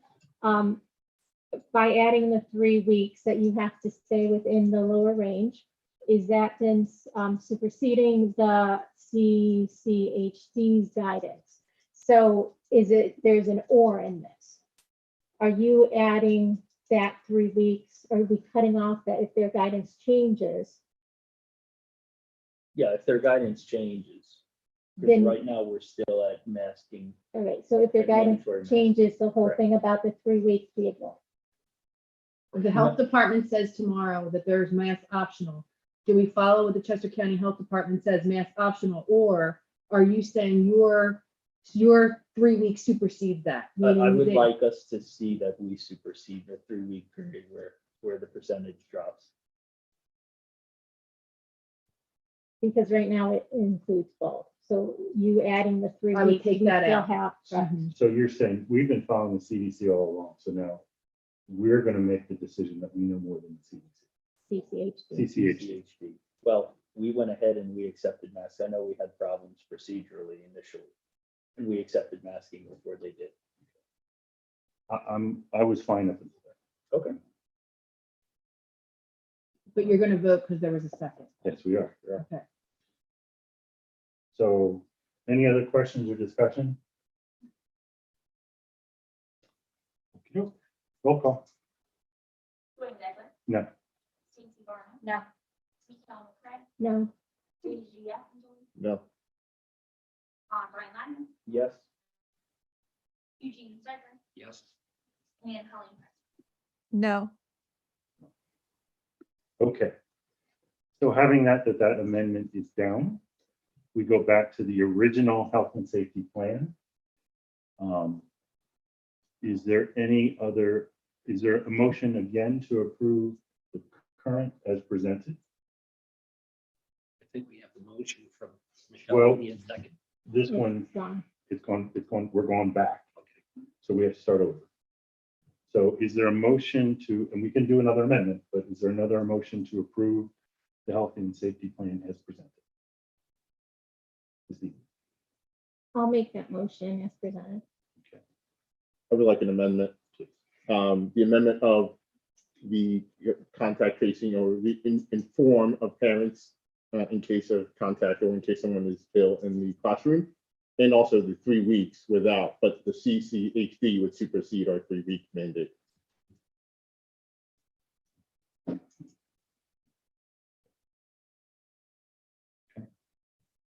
So the amendment is notification, like we talked about. And then we are going to wait a 3-week period of moderate. With the notification Yeah, of with the notification. Yeah. And then super Chester County Health Department will supersede. Correct. So can, Yes, you have more discussion? Yeah. yeah, I just had a question because perhaps I don't understand what we're talking about as far as the health department overruling. So if we're at our current levels and tomorrow the health department comes in and says that masks can be optional, then we're throwing them out the window, or we're still requiring a period before we remove masks or make them optional? Yeah. I think what we're saying is if the CCHD comes in, and I don't think they're going to say tomorrow, but they're going to say next week, numbers, we are going to follow that guidance. Unless that's added into the motion. Which is what we Right. put down.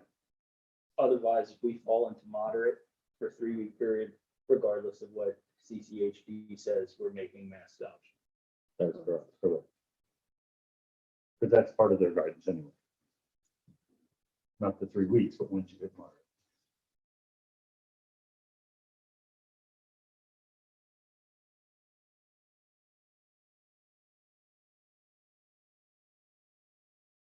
So how are we going? Second to Dave Cheese. Yep. I want to make sure if he has questions, that we get them out. Can we repeat what the motion is now? Because we've had some discussion and I'd just like to make sure I'm clear on it. Sure. So the motion is for notification to parents, and then a 3-week sort of moratorium once we get to the moderate level to allow it to sustain a moderate for us then to go and mask optional for parents. So That will, go ahead, that will then only be superseded if the CCHD were to come back and say, everybody is mask optional. We would then also follow those guidelines. So at the end of the 3rd week of moderate, mask optional. That's optional. Sure. Hypothetically, if the CCHD came in under week 1 and said mask optional, we would follow that. We would follow that as well. Thanks for the clarification. No, that's great.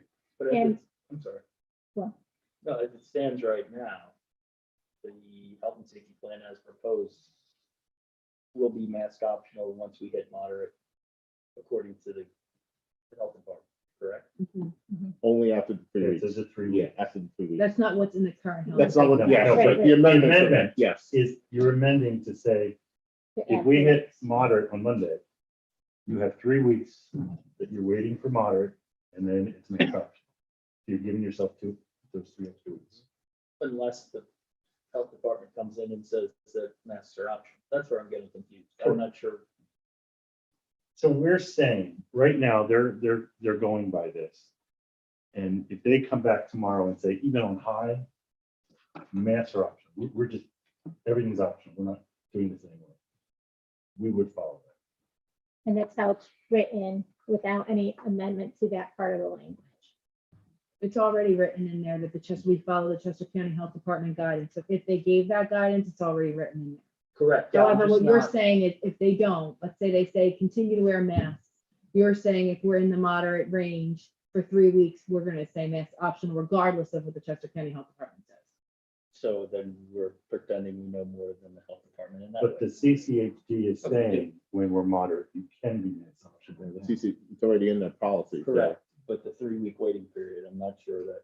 That's Well, not. that was, That's ours. That's your That's, amendment. yeah, that's all. that's the. Correct, no, yeah, I understand that part. I just don't see that, how that adds any kind of layer of protection to us, but That's what you were asking. Well, the CCH, I mean, as I understand it, and maybe correct me, because the CCHD has said that once we get to a moderate level, then masks are optional, and that is their current policy at the current moment. They don't have a current policy Okay. about moderate level. We're assuming that they will based on what they've done in the In the past. past, okay? So, but there was never a 3-week, that was never something that the Chester County Health Department said.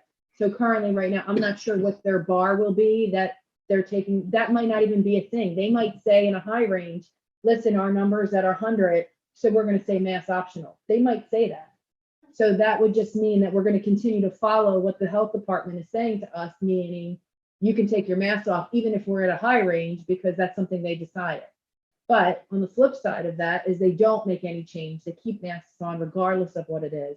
We have something in place based on Brian's amendment, which is the 3 weeks of being in moderate that we can give mask optional.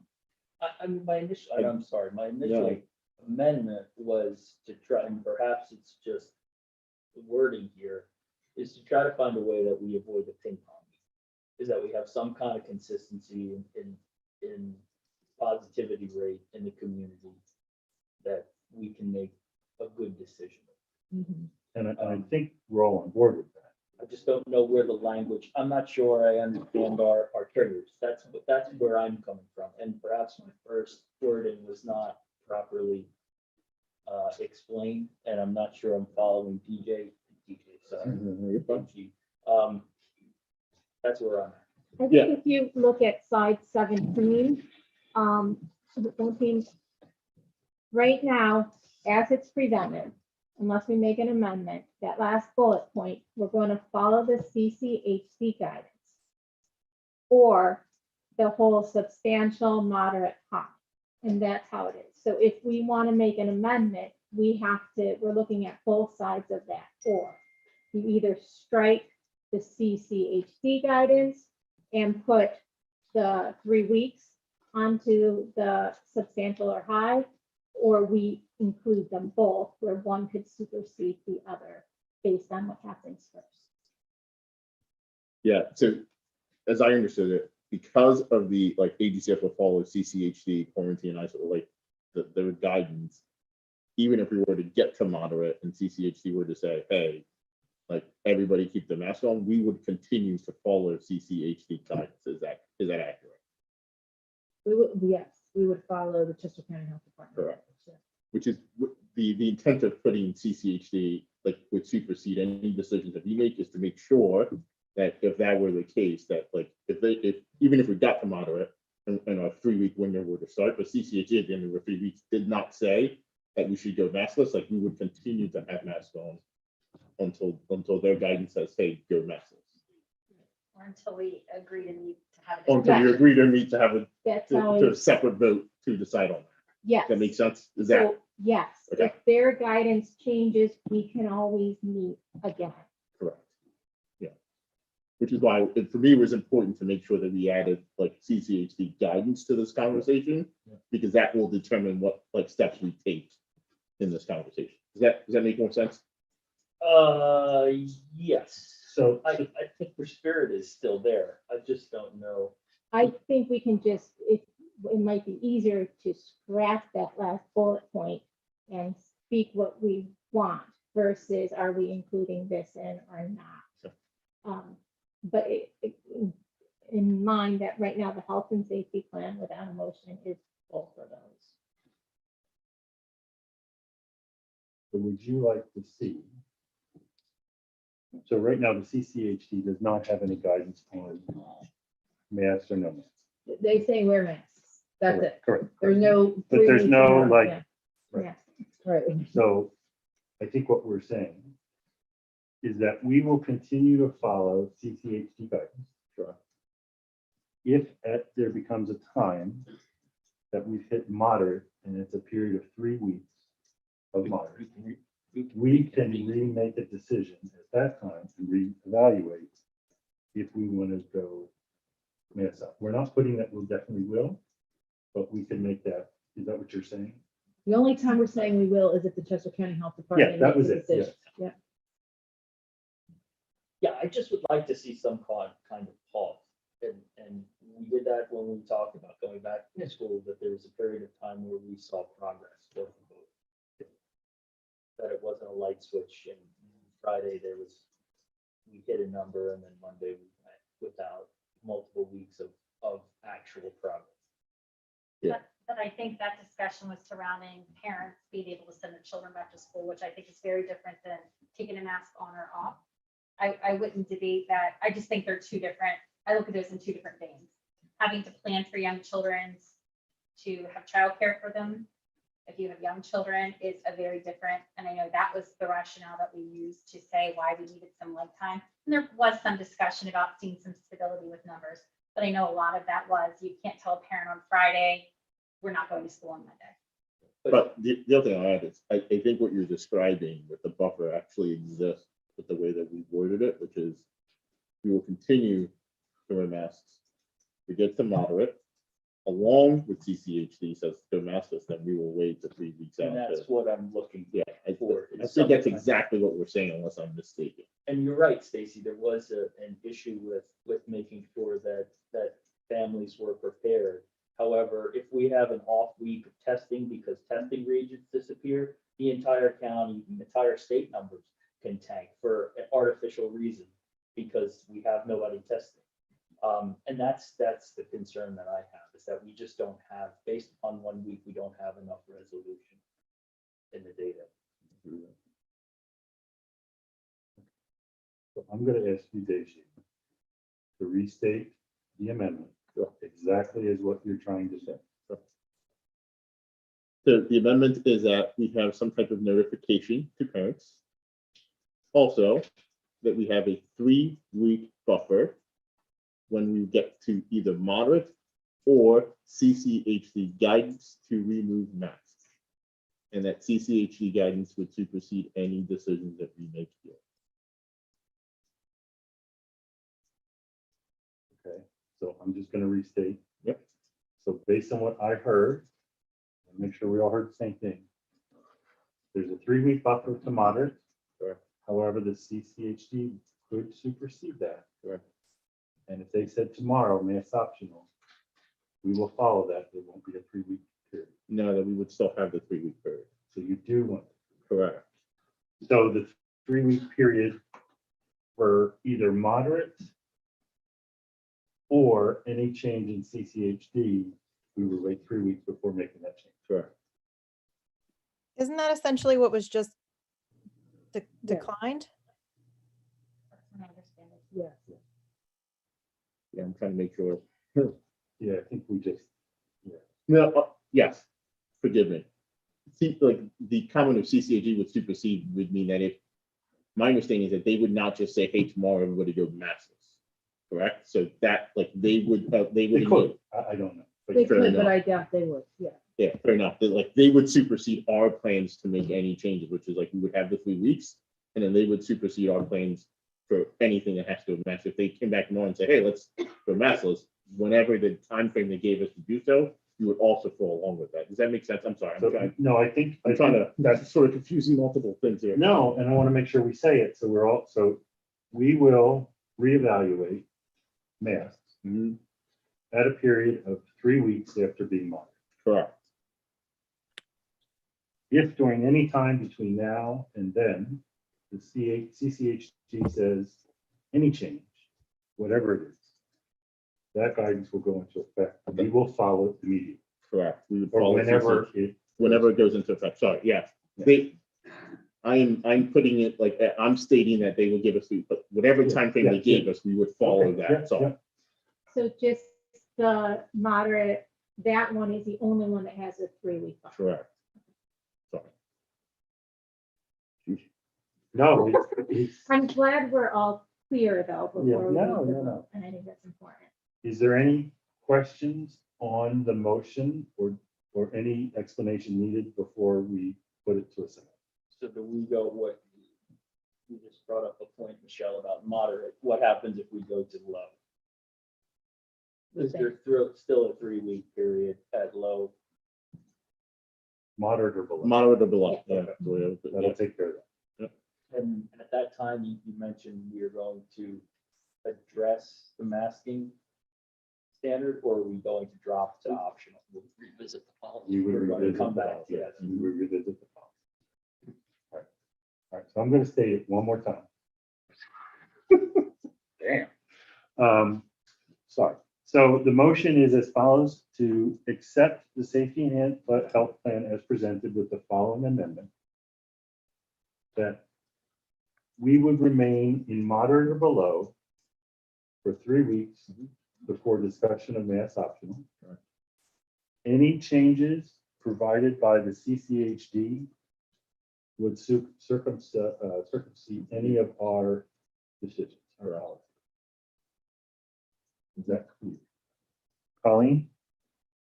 Yep, I get it. Okay. I can't see you, so I gotta have. I'm here, I promise.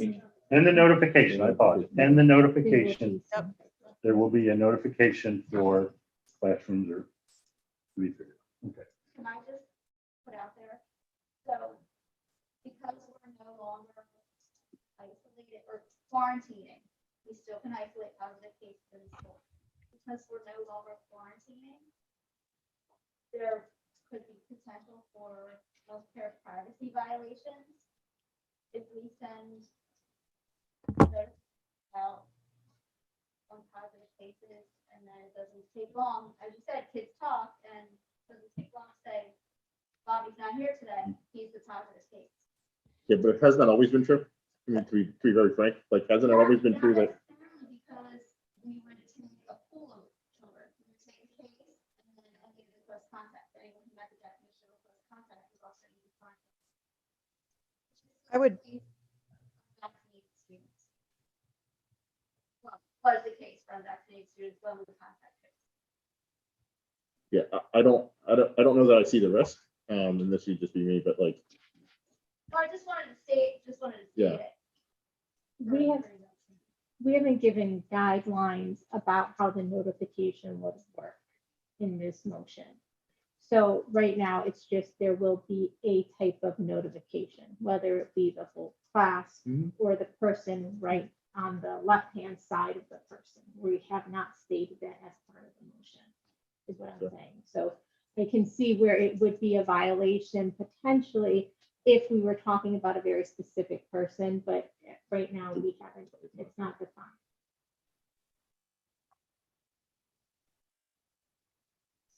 Do we need to define it within the amendment? No, because it's a policy. It's going to be up to the administration and the nursing staff to make sure that the notification is in compliance. Does it say right now, and I know I asked this before, but we've had a lot of discussion since. Does it say there's no notification right now in the health and safety plan? Correct. Everything's out. of It the- says that It doesn't say anything about a notification because there's no quarantine or isolation in here. at Yeah, all. Other than to follow the Chester County Health Department's guidance if you're positive or close contact.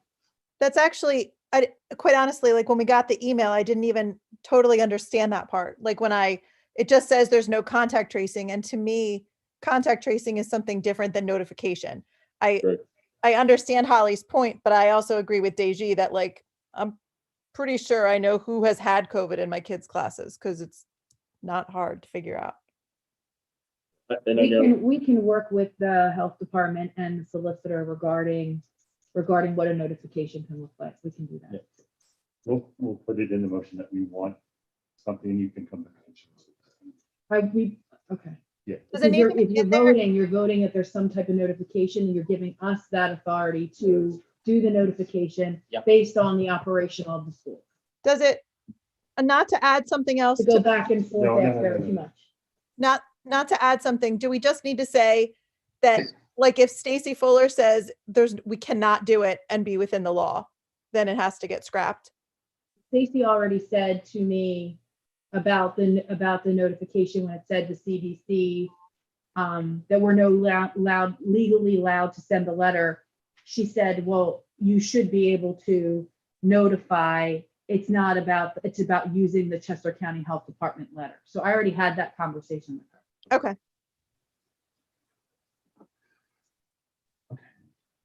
Are we all clear on what we're voting on? Believe so. I think so. Has it been seconded? Not yet. Is there a second to the motion?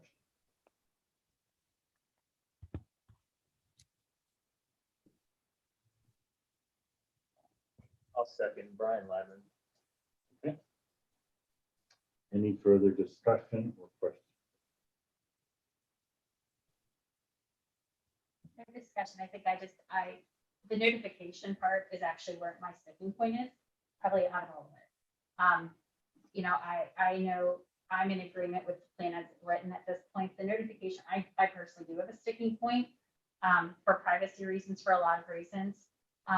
So I just feel like I publicly have to share that. So, you know, I know what my vote will be based upon that being included. I wonder if we need the notification in here. And maybe this is something for a bigger discussion, or informed and clear about the legal ramifications and how it would work. Because right now it's just vague language, and I don't see any other reason why. I don't know if we need to put this in the health and safety plan. I'm not sure.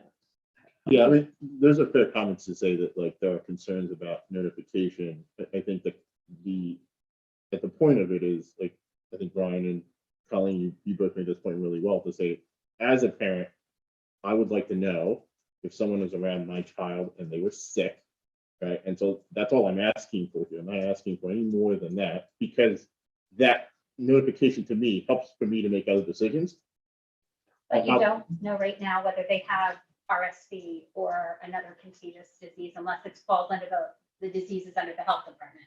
The health department defines what is required by law for the school nurse to notify. So to me, I guess that's where my sticking point is that you don't know what it is. You're just saying that, okay, it's been a positive case, but we're not saying, you know, whether somebody has TB in the home or something else. Now that's required if the child would have TB. And again, not to go down a rabbit hole, I think to me, we don't know what's floating in the air within any area. So to me, making a definitive place where it's not listed under the communicable diseases where you're required by law to inform for public health reasons, I think to me, that's where I'm going, where I don't feel comfortable with that being in there. Well, I don't think we're asking for a symptom positive notification. We're asking for a confirmed tested, at least I am. When I'm thinking about notification, I'm thinking about a confirmed positive case. Correct. Right now, we're notifying at the end of the week saying there are 32 cases within State Road. I'm, as a parent, looking for something that has a bit more resolution than that. And I that can higher level, but only for positive cases. Potential exposures are another story. So yeah, we never know what someone's symptomatic with. And you also don't know for all the people who are not reporting to the school nurse that they're positive. There are many people, parents, who do not report that. They do an at-home test and they're not reporting it. Now they have to provide proof of the absentee policy if their child misses more than 3 consecutive days. But I can guarantee there are children walking into school who are positive. Their parents may know. We're putting that responsibility on the parent, that it is your responsibility to do that. So I think to me, it goes back to notification of we're still telling you. And I can see where if you have younger students where it's within the confines. I look at my 12th grader who is about this entire building. He's in 8 different classrooms. He's in lunch. And I don't even look at the effectiveness of telling me, you could tell me in every single classroom that there could potentially be a positive. So I think that's just my point. And I certainly respect, you know, having notification. I just don't see where we have, you know, I'm gonna use the term jurisdiction, but that's not, I'm not a lawyer, but where we would go down that path of notifying every time there's a positive case, because I don't think that that is an effective way necessarily when we know that there's positive cases that we're not informed about. Well, given the incidence rate right now, also, again, it would be So, pretty much constant. so there's a motion. Let's do this. Let's go through and finish. We have a second. Any more discussion? I do discussion Sure. where I'm still sticking on the notification, and I know Yeah. you're trying to get by this. No. Is- I want to get the vote to see if it even passed. I do believe that it could be useful for parents in certain situations to know if there is a positive case near their child. And then the parents can decide what to do with it. We're not talking about isolation. It's just letting somebody know. So if they want to see a relative who's ill, that can help inform their own decision about what they're doing. I can see the usefulness in that. I'm a little weary that I don't understand completely how it's going to go into the health and safety plan. Are we just saying there will be some type of notification? Because I can see the point of how it could be difficult to, like, do you notify the whole high school? Are we notifying every class? Are we notifying lunch? Are we doing it by lunch table? Do we have the real long lunch table still at the ELC? I don't know that. And so that's where I'm feeling a little bit uneasy just about that notification point. I'm on your side because I think they're going to find it very hard because you're going to have Bobby again, who's in class, who's in lunch, who's in club, who's at recess.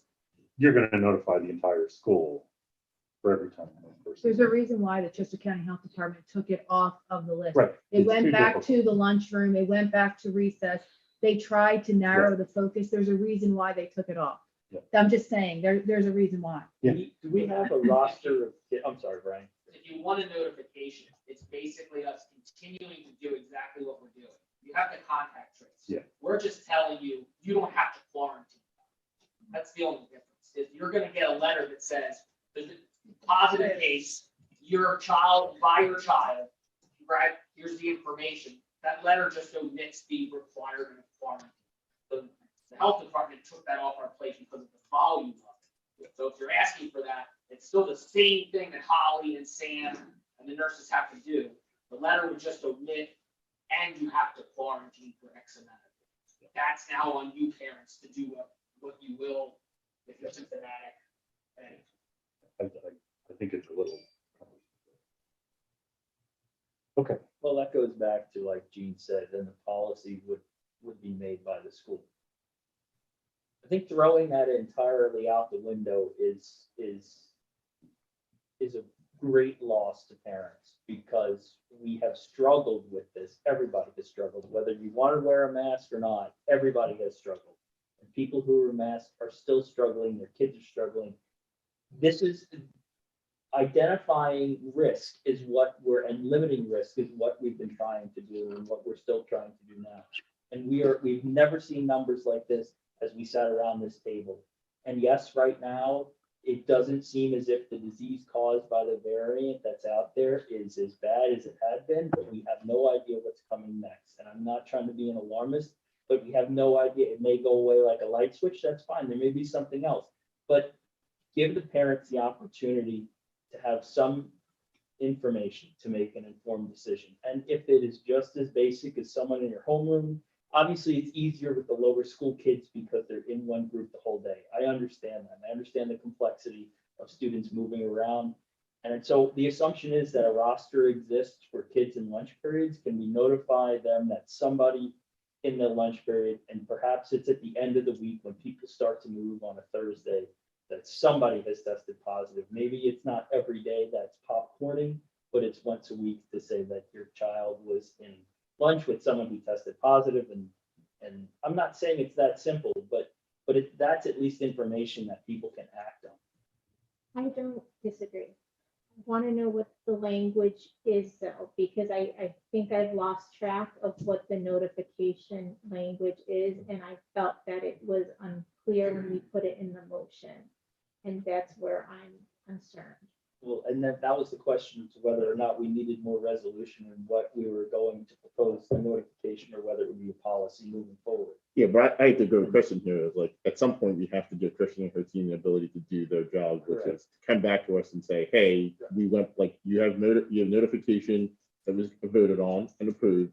Given that approval, here's how we think we're going to do it, and then we all say, great, thank you, Kristen, thank you for putting it into effect, and we move on, right? Like, at some point, we have to trust Kristen to do a job. So it's a vague that administration will enact some type of notification and that's it.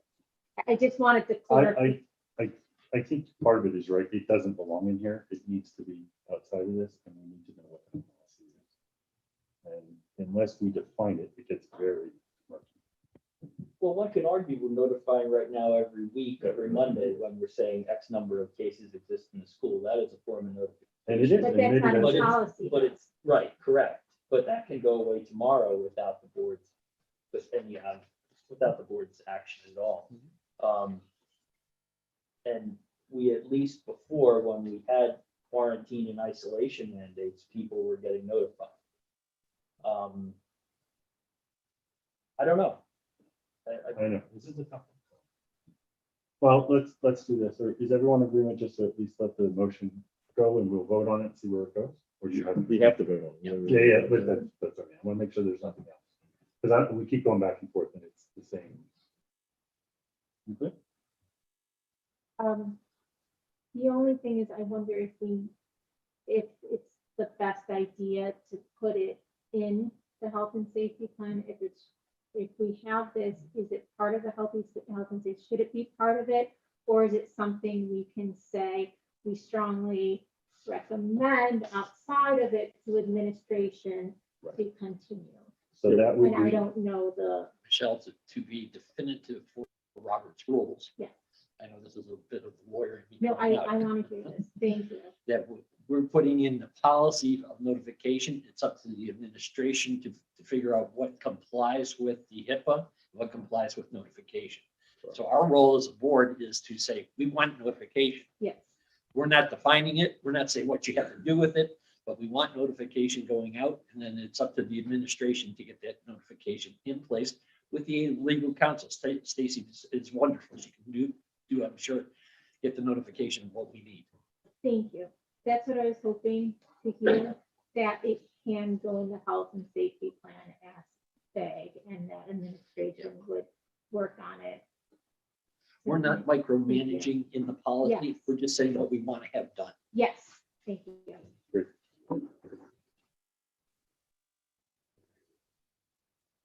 Here's one. this is going to be a good one. All right, is everybody set? Roll call. vote. Wayne Degler. No. Stacy Barman. No. Michelle McCray. Yes. Daisy Atkinson. Yes. Brian Lappin. Yes. Eugene Steiger. Yes. And Colleen Preston. No. Motion fails. No, wait a minute. It passes. I'm close. Four yes. I'm counting the wrong, sorry, I apologize. Motion passes. My apologies. Okay. So I had one more slide. It was just celebrating National School Choice Week. We did have a video that initiated it, are having technical difficulties, so we can't show it right now, but we're celebrating National School Choice Week. We're going to do it through Raise Craze. Student staff are earning unique badges. Our goal is to raise $100,000 for 8,000 acts of kindness. So it's a very exciting week. We thank the parents and the community for choosing Avon Grove Charter School for their students and their children, and choosing teachers for choosing Avon Grove Charter School to teach in. So it's a very special week, and I wanted to make sure I acknowledge that we're celebrating. And that's it. Academic calendar. So we looked at the draft calendar at the working session, answered any questions that were had. So the 2022-23 calendar was presented to the board as it was for the working session.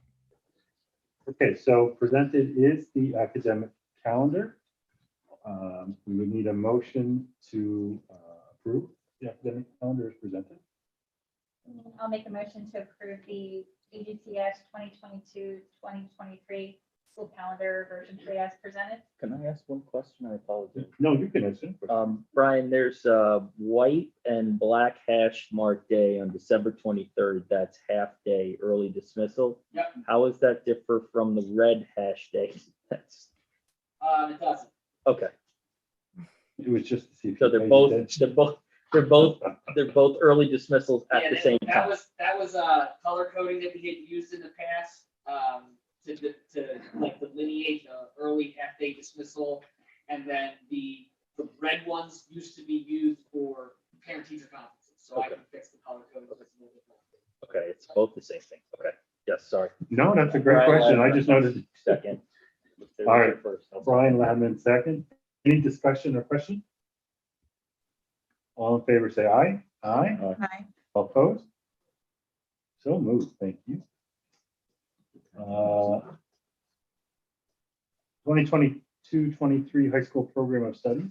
So we put the program of studies up on the agenda. This is something that we ask the board to approve every year. There were 2 changes from previous year that were approved to this year. The first change is that our science department is looking to add AP Physics 1 algebra next year, if there's student enrollment in it. And the other change is that during our strategic planning committee meetings, we had discussed changing the high school English course names to not be so narrow and genre specific in Lit and Comp, World Lit, American Lit, and Brit Lit.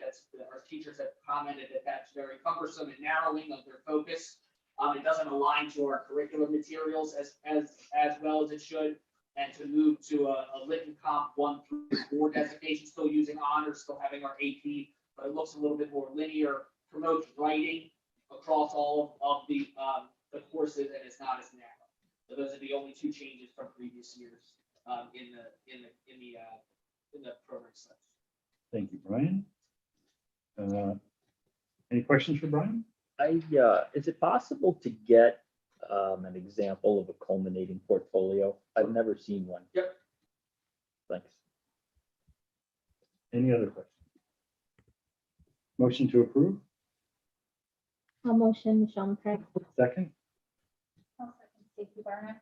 Any questions or comments? Discussion? All in favor, say aye. Aye. Aye. All opposed? Board resolutions? So these are the 2 board resolutions that were discussed during the working session that address the graduation requirements for the class of 2022 and class of 2023. These were reviewed at the working session. Was there any questions or comments? I think just a comment for those not listening to the working session is it really was specific to the community service requirement for the class of 2022. For the 2023, it was the portfolio requirement. The discussion was based upon the pandemic. The students haven't had the opportunity to have the time to either get those hours or complete that project. So it's limited just to those classes and doesn't impact any future classes. So I have a motion to approve both 2022-9, which is for the class of 2023, and the resolution 2022-8, which is the requirement for the class of 2022. Brian Ladman, I will motion to approve 2022-9 and 2022-8. Do I have a second? Daisy Akintoye, I'll second. Perfect. Any discussion? All in favor, say aye. Aye. All Aye. opposed? So moved. Thank you. Daisy, treasurer's report. All right, so we'll try to keep this. You want her to read? Didn't we read it? Oh, I have it. You asked. You have it? Yeah, I have it here. Finance committee meeting notes and action items, correct? Yeah. Yeah. Yes. Okay. And feel free to jump in as our treasurer with any extra input. You're good. All right, these are the notes from the finance meeting. Point number 1, AGCS financial statements approval. The 2021 September and October financial statements. Based on the review of the 2021 September financial reports, the review completed at the December Finance Committee meeting, and the 2021 October financial reports as presented, administration has recommended the financials to be presented to the Board of Trustees.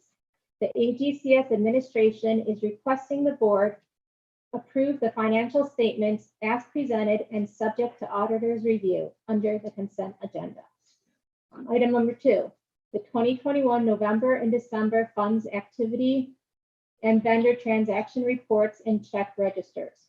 Based on the review of the 2021 November and December funds activity and vendor transaction reports and check registers, administration is requesting the board approve the fiscal reports as presented under the consent agenda. Number 3, cash position as of January 19th, 2022. The school's cash position is very good. Number 4, Bank of New York Mellon debt service wire transfer authorization letter, revised monthly debt service invoice. The Bank of New York Mellon debt service payment due for the period covering January 2022 through June 2022 has been updated to reflect the school's monthly debt service covering this period. There is a slight increase to the monthly payment, which represents a decrease in the interest earnings for the last 6-month period and an increase for the principal payment due December 15th, 2022. The principal due on December 15th, 2022 is $400,000. The 2017 Series A bond, $385,000 principal due on December 15th, 2021 was paid in full. And additionally, the BB&T wire transfer authorization letter has been reviewed and verified. Administration is recommending the board approve the document as presented. You do the motion. All right, the motion is to approve the revised Bank of New York Mellon debt service wire transfer authorization letter for the period covering January 2022 through June 2022 as presented. Do I have a motion? I'll make the motion. Is there a second? Brian Ladman, I'll second. Second. Is there any discussion? All those in favor? Aye. Anyone against? Motion passes. Number 5, the AGCS 2021-2022 Administrator Expenditure Approval Thresholds.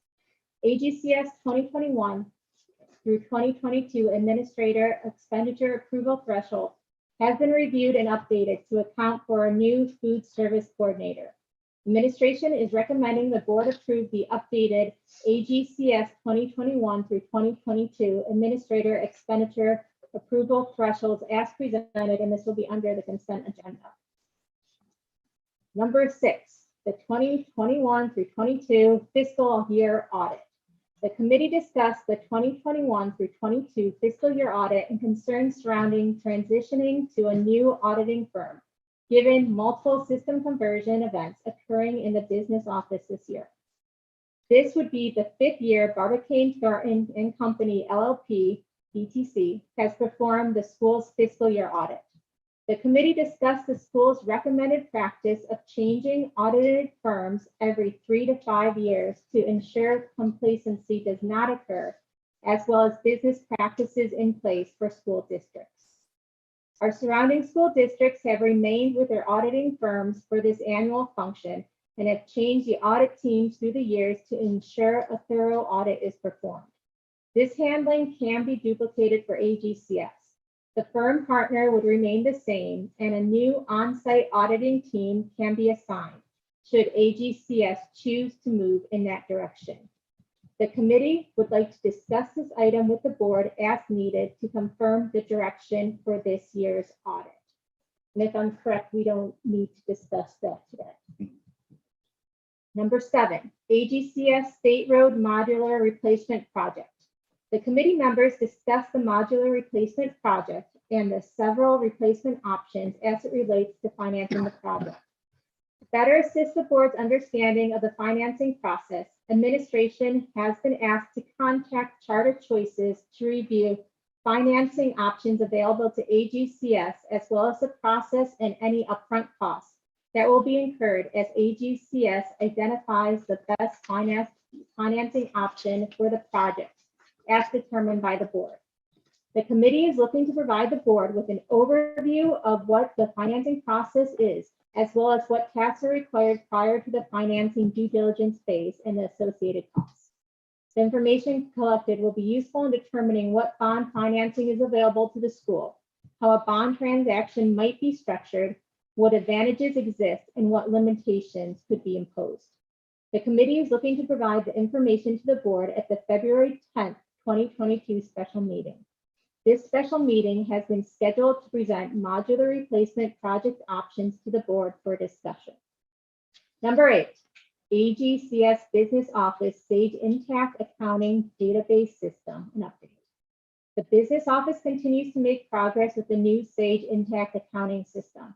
The business office will continue to provide updates to the Finance Committee and board as we continue to move through this process. Number 9, AGCS Business Office Paramount Workplace Database System update. The business office is close to completing the final implementation phase for the new purchasing platform. The system will be rolled out in a phased approach with our facilities department set to go online by the end of January. The system workflow configuration will be tested and verified as facilities transition to the system. Once the workflow and approval routing rules have been validated, the business office will begin the training and transitioning of other departments with the goal of having all divisions online for the 2022 through 2023 academic year. The business office will continue to provide updates to the Finance Committee and board as the new system is launched. Last point, number 10, consent agenda. Motion. The motion is to approve the business office consent agenda as presented. Do I have a motion?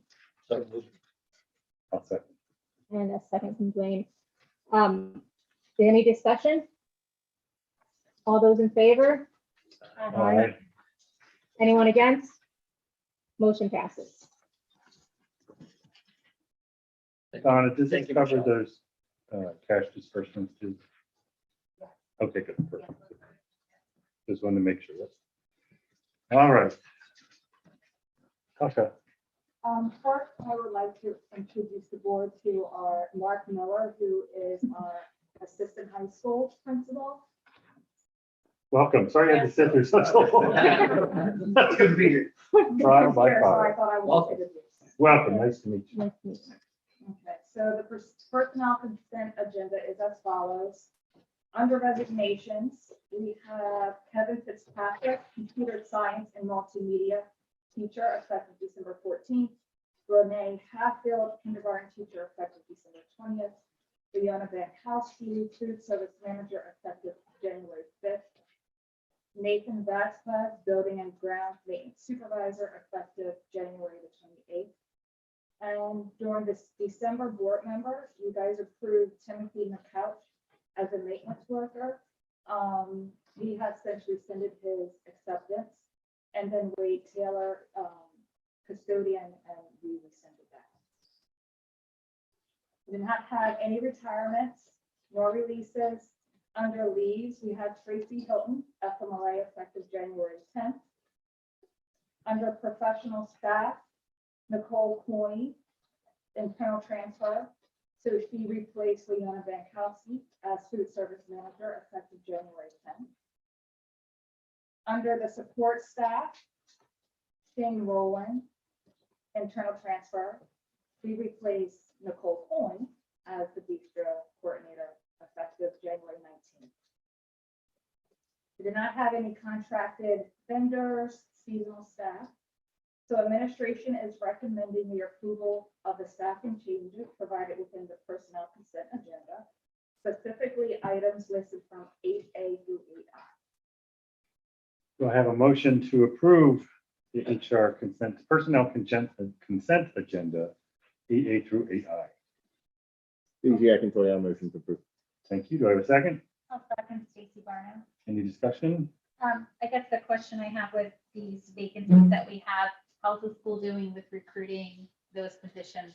I noticed there's the kindergarten teacher position as well as the high school staff. How are we doing with recruiting? 'Cause I know we talked earlier about just lack of people and teaching? How are we doing as a school in trying to recruit and find those? Well, slow, we're interviewing, but it's a slow process. Anything else? All right, we have a first and a second. All in favor, say aye. Aye. Opposed? So moved. Policies.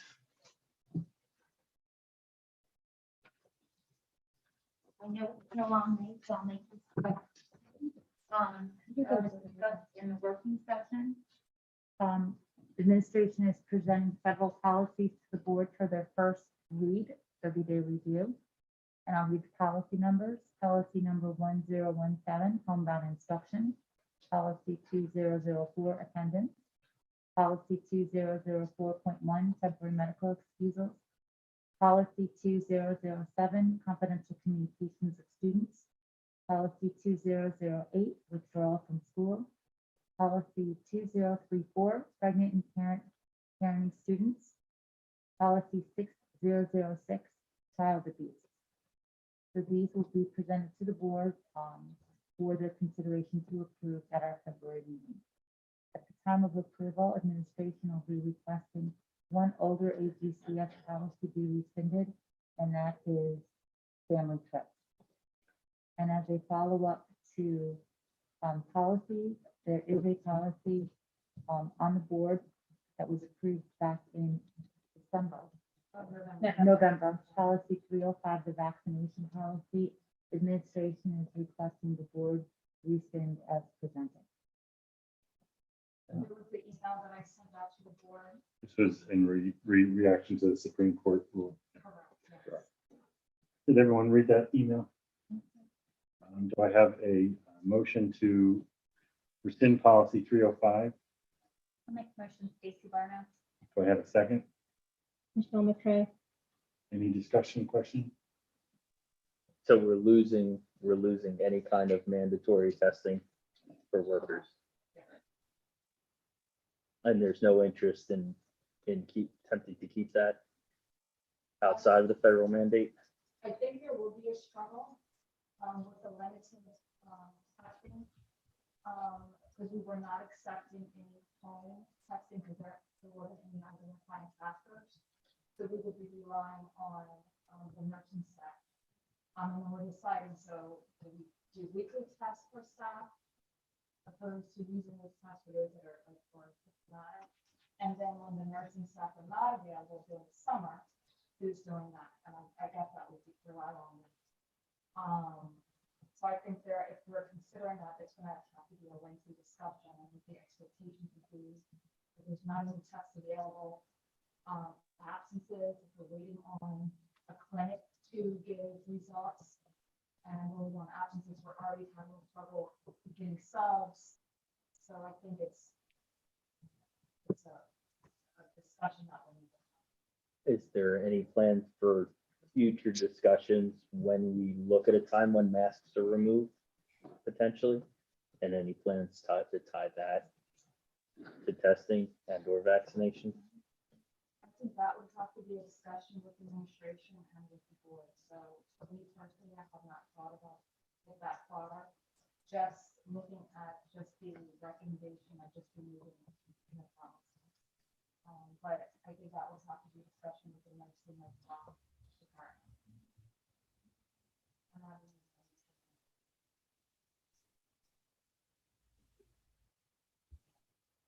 You're going to see a new policy come out with that Supreme Court decision. There was a part that was upheld for the mandatory.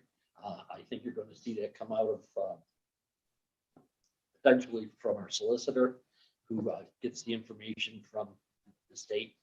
So I think you're going to see that policy be reactivated, but it's going to have a different legal tint to it to allow us to do it. Any further questions? All right, all in favor, say aye. Aye. Aye. All opposed? Motion carries. Thank you, Don. Thanks. Thank you, Tasha. Any further comment from school directors or principals? If there's no other thing, Do I have a motion to adjourn the meeting? Davey Akintoy, no, you're good. Davey Akintoy, I'm looking to adjourn the meeting. A second? I'll second. All in favor, say aye. Aye. So moved. Thank you, everyone. We'll see you No, you're good. in February. You can wait.